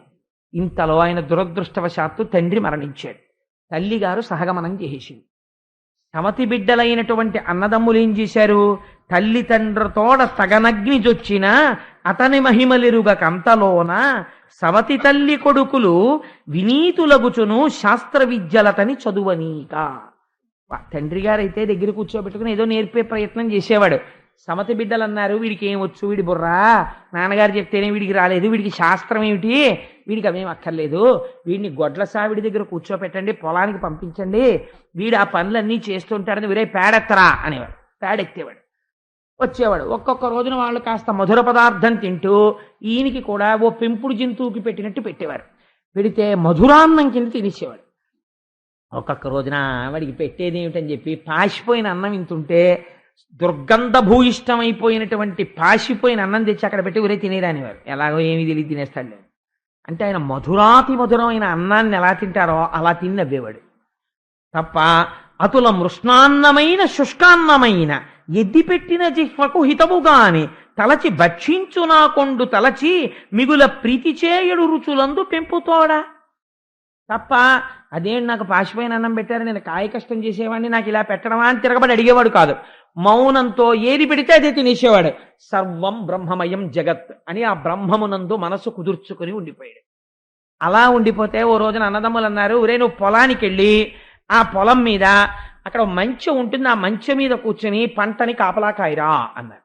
ఆయన మంచెక్కి వీరాసనం వేసుకున్నాడు. వీరాసనం అంటే ఓ ఆసనం మీద కూర్చుని ఎడమ పాదాన్ని తీసి కుడి తొడ మీద పెట్టుకుంటారు. పెట్టుకుని ఎడమ మోచెయ్యి తీసి ఇలా ఎడమ మోకాల మీద ఆంచి ఈ చేతి మీదకి గడ్డాన్ని ఆంచుకుని కూర్చుంటే దాన్ని వీరాసనం అని పిలుస్తారు. వీరాసనే సుస్థితం అని రామచంద్రమూర్తి కూర్చుంటుంటారు. అలా వీరాసనం వేసి కూర్చున్నాడు. ఎందుకు అలా కూర్చున్నాడు? కాపలా కాసేవాడు అలా కూర్చోడు వీరాసనాలు వేసుకుని. అంటే ఈయన అలా కూర్చుని అంతటా బ్రహ్మమునే చూస్తున్నాడు తప్ప ఆయనకు అసలు లోకమునందు వేరు కనపట్టలేదు. ఇప్పుడు ఆయన దగ్గరికి ఎవడైనా వచ్చి శూలం పెట్టి పొడి చేశాడు అనుకోండి, ఆయనకి బ్రహ్మమే కనపడుతుంది. ఆ స్థితిలో ఉన్నాడు వీరాసనం వేసుకుని. ఈ స్థితిలో ఉండగా లోకమునందు కొంతమంది చిత్ర విచిత్రమైన ప్రవృత్తులు ఉన్న వాళ్ళు ఉంటారు. ఓ పిల్లలు లేనటువంటి వ్యక్తి ఏదో కాళికాదేవికి మంచి అవయవహీనత్వం లేని వాడిని బలిస్తే పిల్లలు పుడతారనుకుని బ్రహ్మజ్ఞానుల జోలికెడితే లేనిపోని ప్రమాదాలు వస్తాయి. వీడెవరో బాగానే ఉన్నాడు, వీడిని తీసుకుపోదాను రండి, వీడు మాట కూడా మాట్లాడటం లేదు, ఎదురు తిరిగని వెళ్ళి తాళ్ళేసి కడుతున్నారు. చక్కగా కట్టించేసుకున్నాడు. పదన్నారు, వెళ్ళిపోయిన తర్వాత ఆలయానికి తీసుకెళ్లారు. ఏదో పెట్టారు, తినేశాడు. తీసుకొచ్చి ఇలా ఒంగు నిందు నరికేస్తా ఉన్నారు. ఒంగాడు. కత్తి ఎందు బ్రహ్మం, నరికేసే వాళ్ళ ఎందు బ్రహ్మం, కాళికాదేవి ఎందు బ్రహ్మం, అంతటా బ్రహ్మమని చూసి తల వంచాడు. వెంటనే కాళికాదేవి విగ్రహంలోంచి అమ్మవారు బయటకు వచ్చింది. ఆయన బ్రహ్మజ్ఞాని, మహానుభావుడు, అంతటా ఈశ్వర దర్శనము చేస్తున్నవాడు. ఆయన మీదరా కత్తెత్తుతారు మీరు, అని కత్తి తీసి ఆ వచ్చిన వారి శిరస్సులన్నీ నరికేసి ఆవిడ తాండవం చేసింది. ఆయన మాత్రం సంతోషంగా చూసి నవ్వుతూ స్తోత్రం చేయలేదు. బ్రహ్మమే అనుకుని ఓ నమస్కారం పెట్టుకుని మళ్ళీ తిరిగి వచ్చేస్తున్నాడు. ఎంతటి స్థితిని పొందేశాడో చూడండి. వచ్చేస్తుంటే సింధు దేశపు రాజు ఒకడు ఉన్నాడు, ఆయన పేరు రహుగణుడు. ఆయన ఇక్షుమతీ నదీ తీరంలో ఉన్న కపిల మహర్షి దగ్గర తత్వోపదేశం పొందుదామని ఒక పల్లకీలో వెళ్ళిపోతున్నాడు. లోపల అహంకారం ఏం వదిలిపెట్టలేదు, కానీ తత్వోపదేశం కోసమని వెడుతున్నాడు. అందుకని బోయిలు మోస్తున్నారు. ఏం దగ్గర దాపా పూర్వం పాపం అలా మోసి పట్టుకుపోతుండేవారు. పట్టుకుపోతుంటే ఒక బోయికి ఏదో అలసట వచ్చింది, వాడికి జ్వరం వచ్చింది. అయ్యా నేను ఇంకా లేచి మొయ్యలేనండి, స్పృహ తప్ప కింద పడిపోతానని అవసరంగానన్నాడు. అంటే సరే వాడిని అక్కడ వదిలేశారు. 4వ బోయి లేకపోతే పల్లకి ఎలా నడుస్తుంది? అందుకని ఒక బోయి కోసం చూస్తుంటే ఈయన బుర్ర ఉంచుకుని వచ్చేస్తున్నాడు. ఒరే ఈయన ఎవరో బాగున్నాడు రా, మంచి దృఢకాయుడై ఉన్నాడు, ఈయన్ని తీసుకురండి పల్లకి మోస్తాడన్నారు. బాగా పొడుగైన వాడు పల్లకి పట్టుకుంటే ఓ ప్రమాదం ఉంటుందండి, ఓ ఇబ్బంది ఉంటుంది. ఏమిటో తెలుసా? నేను ఎప్పుడైనా ఈశ్వరుడి పల్లకి పట్టుకున్నాను అనుకోండి, నా వెనక వాళ్ళు కంప్లైంట్ చేస్తారు, ఏమన్నా పల్లకి తేలిపోతుందని. ఎందుకనంటే పొడుగ్గా ఉన్నవాడు పట్టుకుంటే బరువు అంతా ఆయన భుజం మీదకి వెళ్ళిపోయి వెనక వాళ్ళకి తేలికైపోతుంది. అందుకని ఈక్వల్గా రెస్ట్ అవ్వవు అవి. అందుకని అదేంటి ఈయన అది పట్టుకుని వెళ్ళిపోతున్నాడు, కానీ అంతటా బ్రహ్మమును చూస్తున్నాడు. ఆనందపడిపోవడంలో ఒక్కొక్కసారి ఆ ఈశ్వర తేజస్సు జ్ఞాపకానికి వచ్చి, ఆ బ్రహ్మమును అనుభవించేవాడు ఎందులో అనుభవిస్తాడో మీకు తెలియదు. ఓ చిలక పలికింది అనుకోండి, ఆహా ఈశ్వర రూపంలో ఉన్నటువంటి ఆ చిలక ఇన్ని వర్ణములతో ఈశ్వరుడు ఉన్నాడు, అది బ్రహ్మము పలుకుతోందని ఆనందపడిపోయి ఓ గెంతుకు ఎత్తుతాడు ఆనందంతో. ఈ లోపల ఉన్న రాజుగారికి ఠంగం తగిలేదు. ఆయన 2 మాటలు చూసి అడిగాడు, ఎందుకురా ఏంటి ఎగిరిగిరి పడిపోతున్నారు, పల్లకిలో నాకు తగులుతోంది, ఒంటి మీద తెలివుందా అని అడిగాడు. అడిగితే వాళ్ళన్నారు, అయ్యా మా తప్పు కాదండి, కొత్త బోయి సరిగ్గా లేడు, వీడేమిటో సరిగ్గా నడవట్లేదు, ఏమిటో తలంచుకుని సంతోషపడిపోతూ నవ్వుకుంటూ ఆనందపడిపోతూ అటు దూకేసి ఇటు దూకేసి వీడు ఇష్టం వచ్చినట్టు నడుస్తున్నాడు అన్నారు. అంటే రాజుగారికి చాలా కోపం వచ్చింది. ఆ బోయి వంక చూసి, మోస్తున్నవాడు బ్రహ్మజ్ఞాని, ఆయన వంక చూసి పరిహాసం ఆడాడు. అన్నిటికన్నా ప్రమాదం బ్రహ్మజ్ఞానితో పరిహాసం ఆడడం. ఎటువంటి పరిహాసం ఆడాడో చూడండి. అతుల మృష్ణాన్నమైన శుష్కాన్నమైన తిని బయలుదేరితే అలసితి వెంతయున్ ముసలివాకట డస్సితి మేను మిక్కిలి పలసన ఉన్నది శిబిక భారము దూరము మొసితే గతిన్ నిలిచెద వెంచు భూవరుడు నిష్ఠురతన్ వినపల్కనాయడన్ పలుకక మోసనా శిబిక బ్రాహ్మణ వర్యుండు పార్థివేశ్వర. ఆయన పల్లకి తెర తప్పించి కిందకు చూసి అన్నాడు, ఏమిరా పాపం అన్నంతివి చాలా రోజులైనట్టుంది. ఆయన మంచి బలిష్టంగా ఉంటాడు కదా, మరి ఆ మోస్తున్నటువంటి భరతుడు ఆయన్ని చూసి, పాపం చాలా బక్క చిక్కిపోయి ఉన్నావు, చాలా ముసలివాడి అయిపోయావు, ఇప్పుడే కదా పల్లకి పట్టుకున్నాడు ఆయన, పాపం చాలా దూరం మోసి మోసి బడలిపోయినట్టున్నావు, నీకు ఒళ్ళు చాలా కష్టపడిపోతున్నట్టుందిరా నీకు, అందుకని నీకు పల్లకి మోయడం చేత కావట్లేదే అన్నాడు. అంటే తిన్నగా నిందించలేదు, పరిహాసపూర్వకమైనటువంటి నింద చేశాడు. అలా నింద చేస్తే ఆయన ఏమీ మారు మాట్లాడకుండా ఇంకొక నవ్వు నవ్వి మళ్ళీ వెళ్ళిపోతున్నాడు. మళ్ళీ వెళ్ళిపోతుంటే మళ్ళీ రాజు అనుకున్నాడు, సరే నేను ఇన్ని మాటలు అన్నాను కదా, జాగ్రత్తగా మోస్తాడనుకున్నాడు. ఆయన ఈ మాటలు విని ఓ నవ్వు ఎందుకు నవ్వాడంటే, వీడు ఎంత వ్యామోహంలో ఉన్నాడు రా, నేను రాజును అనుకుంటున్నాడు, ఇంకోడు బంటు అనుకుంటున్నాడు, ఇన్ని ద్వంద్వాలు చూస్తున్నాడు రా అని ఆయన నవ్వాడు. ఈయన అందుకు నవ్వాడని ఆయనకి తెలియదు, జాగ్రత్తగా మోస్తాడని ఆయన అనుకుని తెరవేసుకున్నాడు. ఈయన మళ్ళీ బ్రహ్మమునందు రమించిపోతున్నాడు. రమించిపోతూ వెడుతూ మళ్ళీ దూకాడు. ఎందుకు ఇక ఠాంగుంది అయ్యింది. తగిలితే రాజు అన్నాడు, ఏమిరా నీకు ఒళ్ళు దగ్గర పెట్టుకుని మోస్తున్నట్లు నాకు కనపట్టలేదు, నీ బుద్ధి వక్రించి నడుస్తున్నావు, నిన్ను నా రాజదండనము చేత మామూలు మార్గంలోకి తిప్పే అవసరం ఉన్నట్లు కనపడుతోంది అన్నాడు. అంటే పలకమే అన్నాడు. అంటే ఇప్పుడు ఈయన మాట్లాడడం మొదలుపెట్టాడు. ఆయన అన్నాడు, రాజా నువ్వు మాట్లాడినది నిజమే, ఇప్పటి వరకు పుట్టిన తర్వాత భరతుడు మాట్లాడలేదు. ఇప్పుడు అన్నాడు, నువ్వు ఎవరిని శిక్ష వేస్తావు, ఎవరు ముసలితనాన్ని పొందుతున్నారంటున్నావు, ఎవరికి ఆకలేసిందంటున్నావు, ఎవరు మొయ్యలేదంటున్నావు, ఇవన్నీ చేసేది దేహం. ఈ దేహము నేను కాదు, నేను ఆత్మని అని ఉన్నవాడను నేను. ఆ దేహాన్ని శిక్ష వేస్తానంటున్నావు నువ్వు. చచ్చిపోయిన శవాన్ని ఎవరైనా శూలంతో పొడిస్తే పగ తీరుతుందా? అలా నేను ఈ దేహము కాదన్నవాణ్ణి తీసుకెళ్లి దేహానికి శిక్ష వేస్తే వాడికి ఏమైనా బాధ కలుగుతుందా? పిచ్చివాడా రాజా, ఇది నీ మాయని, నీ అజ్ఞానాన్ని బయట పెడుతోంది. ఈ మాట వినగానే రాజు ఆశ్చర్యపోయాడు. అమ్మ బాబోయ్, మోస్తున్నవాడెవరో సామాన్యుడు కాడు, ఒక బ్రహ్మజ్ఞాని మాట్లాడుతున్నాడు అని పల్లకి ఆపమని గభాల కిందకి దూకి ఆయన వంక చూస్తే గుర్తుపట్టడానికి ఒక యజ్ఞోపవీతం ఒకటే కనపడింది. ఆయన పాదముల మీద పడి నమస్కరించాడు. అయ్యా, బహుశः నన్ను పరీక్ష చేయడానికి మీరు కపిలుడే ఇలా వచ్చారని అనుకుంటున్నాను. నేను ఎవరి దగ్గర తత్వదర్శనం చెయ్యాలనుకున్నానో ఆ కపిలుడే వచ్చాడేమో. మీరెవరు? నిజం చెప్పండి. మీరు నాకు హితోపదేశం చేయవలసిన వారై ఉన్నారు. మహానుభావ, మీరు ఒక మాట అన్నారు ఇందాక, లోపల ఉన్న ఆత్మ నేను, పైన ఉన్నటువంటి దేహము నేను కాదు, దాన్ని నువ్వు ఎలా చంపుతావు? అది నేను కాదు అని నేను స్థిరమైన నిర్ణయమునందున్నవాడను అన్నారు. మీ మాటలు నన్ను చాలా సంతోషపెట్టాయి. మీ వంటి బ్రాహ్మణులు, మీ వంటి బ్రహ్మజ్ఞానుల జోలికి నేను రాను. ఎందుకో తెలుసా? నాకు ఒక గొప్ప భయం ఉంది. రాజు క్షమార్పణ చెప్పి ఆయన కాళ్ళ మీద పడ్డాడు. ధరణి సురలలోన తలప నెవ్వడ నీవు అవధూత వేషియై అవనియందు ఏమిటికై చరింపగ వచ్చి తిచ్చటికి ఒక్క ఒంటి సనుట నేను నన్ను కృతార్థుని చేయ అనుకూలుడగుమన్న అట్టి ఆ కపిల మహామునీంద్రుడవో నీ మహత్వంబుదవిది విచారింప నెరుగక చేసితి కరుణ చూడు తప్పు సైరింపు నే యమదండమునకు హరుని శూలమునకు వజ్రాయుధమునకు అనల చంద్రార్క ధనద శస్త్రాస్త్రములకు వెరమ విప్రునకు నే మది వెరచినట్లు. మహాపురుషా, నువ్వే కపిలుడవేమో అనుకుంటున్నాను, నువ్వు బ్రహ్మజ్ఞానివి. నేను యమధర్మరాజు గారు వచ్చి పాశం వేసినా భయపడను, పరమశివుడు శూలమెత్తినా నేను భయపడను, సాక్షాత్తు సూర్య చంద్ర మొదలైనటువంటి దేవతలు వచ్చి నా మీద అస్త్రాన్ని ప్రయోగించినా నేను బెంగపెట్టుకోను. కానీ మహాపురుషులై బ్రహ్మజ్ఞానులైన బ్రాహ్మణుల జోలికి వెళ్ళడానికి నేను భయపడతాను. మీరు నాతో ఒక మాట అన్నారు, ఈ శరీరము నేను కాదు అని మీరు అంటున్నారు. కానీ నాకొక్క మాట చెప్పండి, లేనిది ఎలా కనపడుతోంది? ఈ కంటికి కనపడుతోంది కదా. ఎంత గొప్ప ప్రశ్న వేశాడో చూడండి. ఒక గిన్నెలో నీరు పోసి కొన్ని గింజలు పోసి అగ్నిహోత్రం మీద పెడితే ఉడికి అన్నము తయారైనట్టు లోపల కలిగిన కామన చేత దహింపబడి ఇంద్రియముల చేత పొందినటువంటి సుఖము వలన మనస్సు ఆనందమును పొందుతోంది కదా. ఇవి లేవని మీరు ఎలా చెప్తున్నారు అన్నాడు. ఇవి లేవు, ఆత్మ ఉన్నదని మీరు ఎలా అన్నారు అన్నాడు.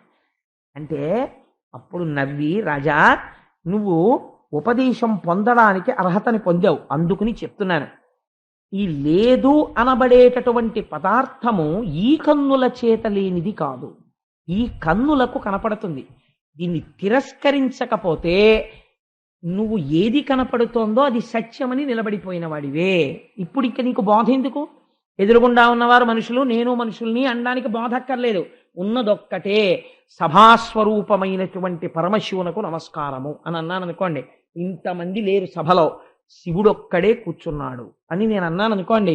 అప్పుడు నేను ఏదో ఒక స్థాయిలో మాట్లాడి ధన్యుడను కావడానికి ప్రయత్నం చేస్తున్న వాడి కింద లెక్క కదా. అంతేగాని మీ అందరికీ నా నమస్కారం అన్నాను అనుకోండి, అనేకత్వాన్ని నేను చూస్తున్నట్టు లెక్క. ఇంకా నేను ఇక్కడ కూర్చోడం ఎందుకు చెప్పడానికి? వెంటనే దిగిపోవచ్చు. కాబట్టి పరమేశ్వర స్వరూపమైన సభకు నమస్కారము అన్నాను అనుకోండి, సభాభ్య సభాపతిభ్యశ్చ వో నమో నమో. సభ అంతా నేను ఈశ్వర రూపముగా దర్శించుచున్నాను, ఒక్కటే కనపడుతోంది. కాబట్టి ఇప్పుడు ఏమైంది? ఈ నేత్రమునకు అనేకము కనపడతాయి. కారణమేమి? మూడిటి వలన. కాలము, బుద్ధి, నామము. రూపం ఉంటే నామం ఉంటుంది, నామం ఉంటే రూపం ఉంటుంది. మైకో అన్నాను అనుకోండి, ఇది గుర్తొస్తుంది తప్ప వైరు గుర్తురాదుగా. నామం ఉంటే రూపం, రూపం ఉంటే నామం. నామము రూపము రెండూ లేవనుకోండి, మాయ పోయినట్టు. మీకు నేను ఒక్క ఉదాహరణ చెప్తాను, టక్కన పట్టేసుకుంటారు మీరు. మీరు కొంచెం అర్థం చేసుకుంటే. నన్ను మీరేమని పిలుస్తారు? ఈ సభలో ఉన్న ఇన్ని వేల మంది కూడా రకరకాల పేర్లు పెట్టి నన్ను పిలవరు కదా. మీ అందరూ పిలిస్తే నన్ను ఏమని పిలుస్తారు? కోటేశ్వరరావు గారు అని పిలుస్తారు. ఈ కోటేశ్వరరావు గారు అని పిలవబడినప్పుడు నేనేమంటాను? ఏమండి అని మీ వంక తిరుగుతాను. ఈ కోటేశ్వరరావు అనబడేటటువంటి పేరు ఈ రూపమునకు ఎప్పుడు వచ్చినది? ఈ రూపము వచ్చిన తరువాత నామము వచ్చినది. ఈ నామము రాకముందు ఈ రూపము వచ్చినదా లేదా? వచ్చినది. ఈ రూపం ఎప్పుడు వచ్చింది? మా అమ్మగారి కడుపులోంచి ఏదో ఒక రోజు వచ్చింది. రాగానే దీనికి ఆ కోటేశ్వరరావు అన్న పేరు లేదు. కోటేశ్వరరావు అన్న పేరుతో ఇది పిలవబడలేదు. ఇది ఏ పేరు లేకుండా అనామకమై పడి ఉన్నది. మా అబ్బాయి అంతే, శిశువు. కొంతకాలం అయిన తర్వాత నామకరణం చేశారు, దీనికి కోటేశ్వరరావు అని పేరు పెట్టారు. పెడితే ఇప్పుడు దీన్ని ఎవరైనా చూస్తే కోటేశ్వరరావు గారండి అని దీనికి పేరు పెట్టారు. ఇప్పుడు ఈ పేరు లేదనుకోండి, నేను కొన్నాళ్ళు పోయిన తర్వాత నేను అలాంటి పని చేయను, కానీ ఉదాహరణకు చెప్తాను, దీనికి నేను కామేశ్వరరావు అని పేరు పెట్టాను అనుకోండి, ఇందులో ఏమైనా మార్పు వస్తుందా? ఏమీ రాదు. రూపము నామము చేత మారడం లేదు, నామము రూపము చేత మారవలసిన అవసరం లేదు. కానీ ఈ రెండూ కూడా అశాశ్వతమే. కోటేశ్వరరావన్న పేరు, కోటేశ్వరరావని పిలవబడిన శరీరము, ఈ రెండూ అబద్ధం. ఎందుకని? ఇది ఒకనాడసలు నామకరణమునకు ముందున్నటువంటి ఈ శరీరం మా అమ్మగారి కడుపులో ఒక బుడగగా ఒకనాడు ఉన్నది. అంతక పూర్వము ఈ శరీరము లేదు కదా. కాబట్టి నామము రూపము రెండూ అబద్ధం. కానీ కోటేశ్వరరావని ఇవాళ పిలువబడుతున్నటువంటి లోపలను ఉన్న జీవుడిగా అజ్ఞానంలో ఉన్న ఆత్మ మాత్రం ఎప్పటి నుంచో ఉన్నది, దానికి పేరు లేదు. నామరూపములుగా కాలగతి ఎందు బుద్ధి చేత నిర్ణయింపబడి ఈ కంటి చేత భ్రాంతికి లోను చేస్తున్నది ఏదో అది మాయా. అది జ్ఞాననేత్రము చేత తిరస్కరింపబడుతుంది, మాంసనేత్రము చేత మగ్నము చేస్తుంది. అది నువ్వు తెలుసుకుంటే, ఇప్పుడు నేను నీకు చెప్తాను, ఒక్క మాట ఆలోచించు. ఇది పృథివీ, భూమి. ఈ భూమి మీద నా చరణములు పృథివీ, నా చరణముల మీద నా కాళ్ళు పృథివీ, నా తొడలు పృథివీ, నా కడుపు పృథివీ, నా గుండెలు పృథివీ, నా కంఠము పృథివీ, నా భుజము పృథివీ, నా శిరస్సు పృథివీ, ఈ పల్లకి పృథివీ, పల్లకిలో కూర్చున్న నువ్వు పృథివీ. ఇవన్నీ పృథివీ వికారములే. ఈ మాత్రం వికారానికి నువ్వు పెద్ద డెసిగ్నేషన్ పెట్టుకున్నావు, నేను మహారాజుని, వాడు బోయి అని నన్ను నిందించి మాట్లాడుతున్నావు. కానీ నువ్వు మాట్లాడడానికి ఆధారమైన ఆత్మ, నాలో ఉన్న ఆత్మ ఒక్కటే. రెండు శరీరాల్ని ధరించాయి. ఈ రెండు నామరూపముల చేత గుర్తింపబడుతున్నాయి, కానీ ఇవి మాయా. వీటికి ఆస్తిత్వం లేదు. లోపల ఉన్నదే శాశ్వతం. రాజా, నువ్వు ఇది తెలుసుకుంటే సత్యం తెలిసేసుకున్నట్టే, నీకు తత్వం అర్థమైపోయింది. కానీ ఇది అర్థం అవ్వకుండా ఏది చేస్తుందో తెలుసా? ఒక అడవి. ఏమా అడవి? మోహం అనే అడవి, సంసారం అనే అడవి. అక్కడ తోడేళ్లుంటాయి, మేకల వెంట తరువుకొచ్చినట్టు వస్తాయి. అది ఏవో తెలుసా? బంధుత్వాలు. ప్రతి వాడి ఇంట్లో ఈగలుంటాయి, పొమ్మంటే పోవు, తోలుకు తిని బతుకుతూ ఉంటాడు. అలాగే పిల్లలు, భార్య ఎప్పుడూ చుట్టూ వెంబడించి ఉండనే ఉంటారు. ఈగలు తోలుకుని అన్నం తిన్నట్టు ఇలా తోలుకుంటాడు, ఈగ బోలుతుంది, మళ్ళీ వచ్చి వాలుతుంది. ఇలా పోయినట్టుంటుంది, కామన మళ్ళీ వచ్చి వాలిపోతుంది, మళ్ళీ పుత్రేష ధనేష దారేష పట్టేసుకుంటుంటాయి. రాజా, వ్యవసాయం బాగా చెయ్యాలనుకున్నవాడు కలుపు మొక్కని కత్తిరిస్తే సరిపోదు, మళ్ళీ మొక్క పెరిగిపోతుంది. మొదటంట తీసి బయట పారేసి తగలబెట్టేయాలి ఎండిపోయిన తర్వాత. ధరించాలనుకున్నవాడు కామనని ముందు గెలవాలి. అలా గెలవలేకపోతే ఏమవుతుంది? అడవిలో వెడుతుండగా 6 దొంగలు వెంట పడతారు నిన్ను చూసి. ఆ 6 ఎక్కడో లేరు, ఇక్కడే ఉన్నారు. 5 ఇంద్రియాలు, మనస్సు. ఈ 6 లోపల కూర్చుని ఇంత జ్ఞానం కలిగినా, ఇంత ధర్మం కలిగినా ఎత్తుకుపోతారు. నువ్వు పతితుడవైపోయి, పతనం అయిపోయి, మళ్ళీ మళ్ళీ మళ్ళీ మళ్ళీ పుడుతుండడం, శరీరంలో కెడుతుండడం, ఇది నేను అనుకోవడం, దీని అనుబంధాలతో మగ్నం అయిపోవడం, ఈశ్వరుణ్ణి తెలుసుకోకపోవడం, అలా భ్రమణం తిరుగుతూనే ఉంటావు రాజా. ఏనాడు నీ జ్ఞాననేత్రం విచ్చుకుంటుందో ఆనాడు భాగవతుల యొక్క పాద సమాశ్రయణం చేస్తావు, వాళ్ళ పాదాల మీద పడతావు, బ్రహ్మజ్ఞానాన్ని పొందుతావు, భక్తితో ఉంటావు, కర్మాచరణము చేసి వైరాగ్యమును పొందుతావు. అదే మనిషి యొక్క పొందవలసిన స్థితి అని ఆనాడు మహానుభావుడు భరతుడు చెప్తే రహూగణుడు విని వైరాగ్యాన్ని పొంది కపిల మహర్షి దగ్గర పూర్ణ సిద్ధాంతాన్ని తెలుసుకున్నాడు. భరతుడు మోక్షాన్ని పొందాడు. ఇలా ఎంతమంది ఒక్క చిన్న పొరపాటుకి ఎన్ని జన్మలెత్తి భరతుడు మోక్షాన్ని పొందాడో, మనిషి యొక్క సాధన అనేది ఎంత జాగ్రత్తగా ఉండాలో, అరణ్యానికి వెళ్ళిపోతే మోక్షం వచ్చేస్తుంది అనుకోవడం ఎంత అమాయకత్వమో. ఇంట్లో ఉండి ప్రియవ్రతుడు మోక్షం పొందాడు, ఇంట్లో ఉండి నాభి మోక్షం పొందాడు. అంత వైరాగ్యంతో అంతఃపురంలోంచి బయటికి వెళ్ళి వృషభుడు మోక్షాన్ని పొందాడు. ఇంట్లో ఉంటే నన్ను ఏదో పట్టేసుకుంటుందని భయపడిపోయి ఇంట్లోంచి అరణ్యానికి వెళ్ళిపోయి 3 జన్మలెత్తి మోక్షం పొందాడు భరతుడు. కాబట్టి ఇల్లు కాదు నిన్ను పాడి చేసేది, నీ లోపల ఉన్న మనసు పాడు చేస్తోంది. అందుకే ఒక ఆధునిక కవి కొంచెం మాట ఒకటి అన్నాడు, గురుగుచుందురు జుత్తు కొన్ని 100 సార్లు దాని పాపమేమో కానరాదు. అఖిల పాపములకు నిలయమైన మనసు గొరగడేమి మానవుండు. తలనీలాల స్థమానం ఇచ్చేస్తే ఎంతకని సరిపోతుంది? మళ్ళీ పుట్టేస్తున్నాయి పాపాలు. పాపాలకి నిలయమైన మనస్సుని ప్రక్షాళన చేయవే.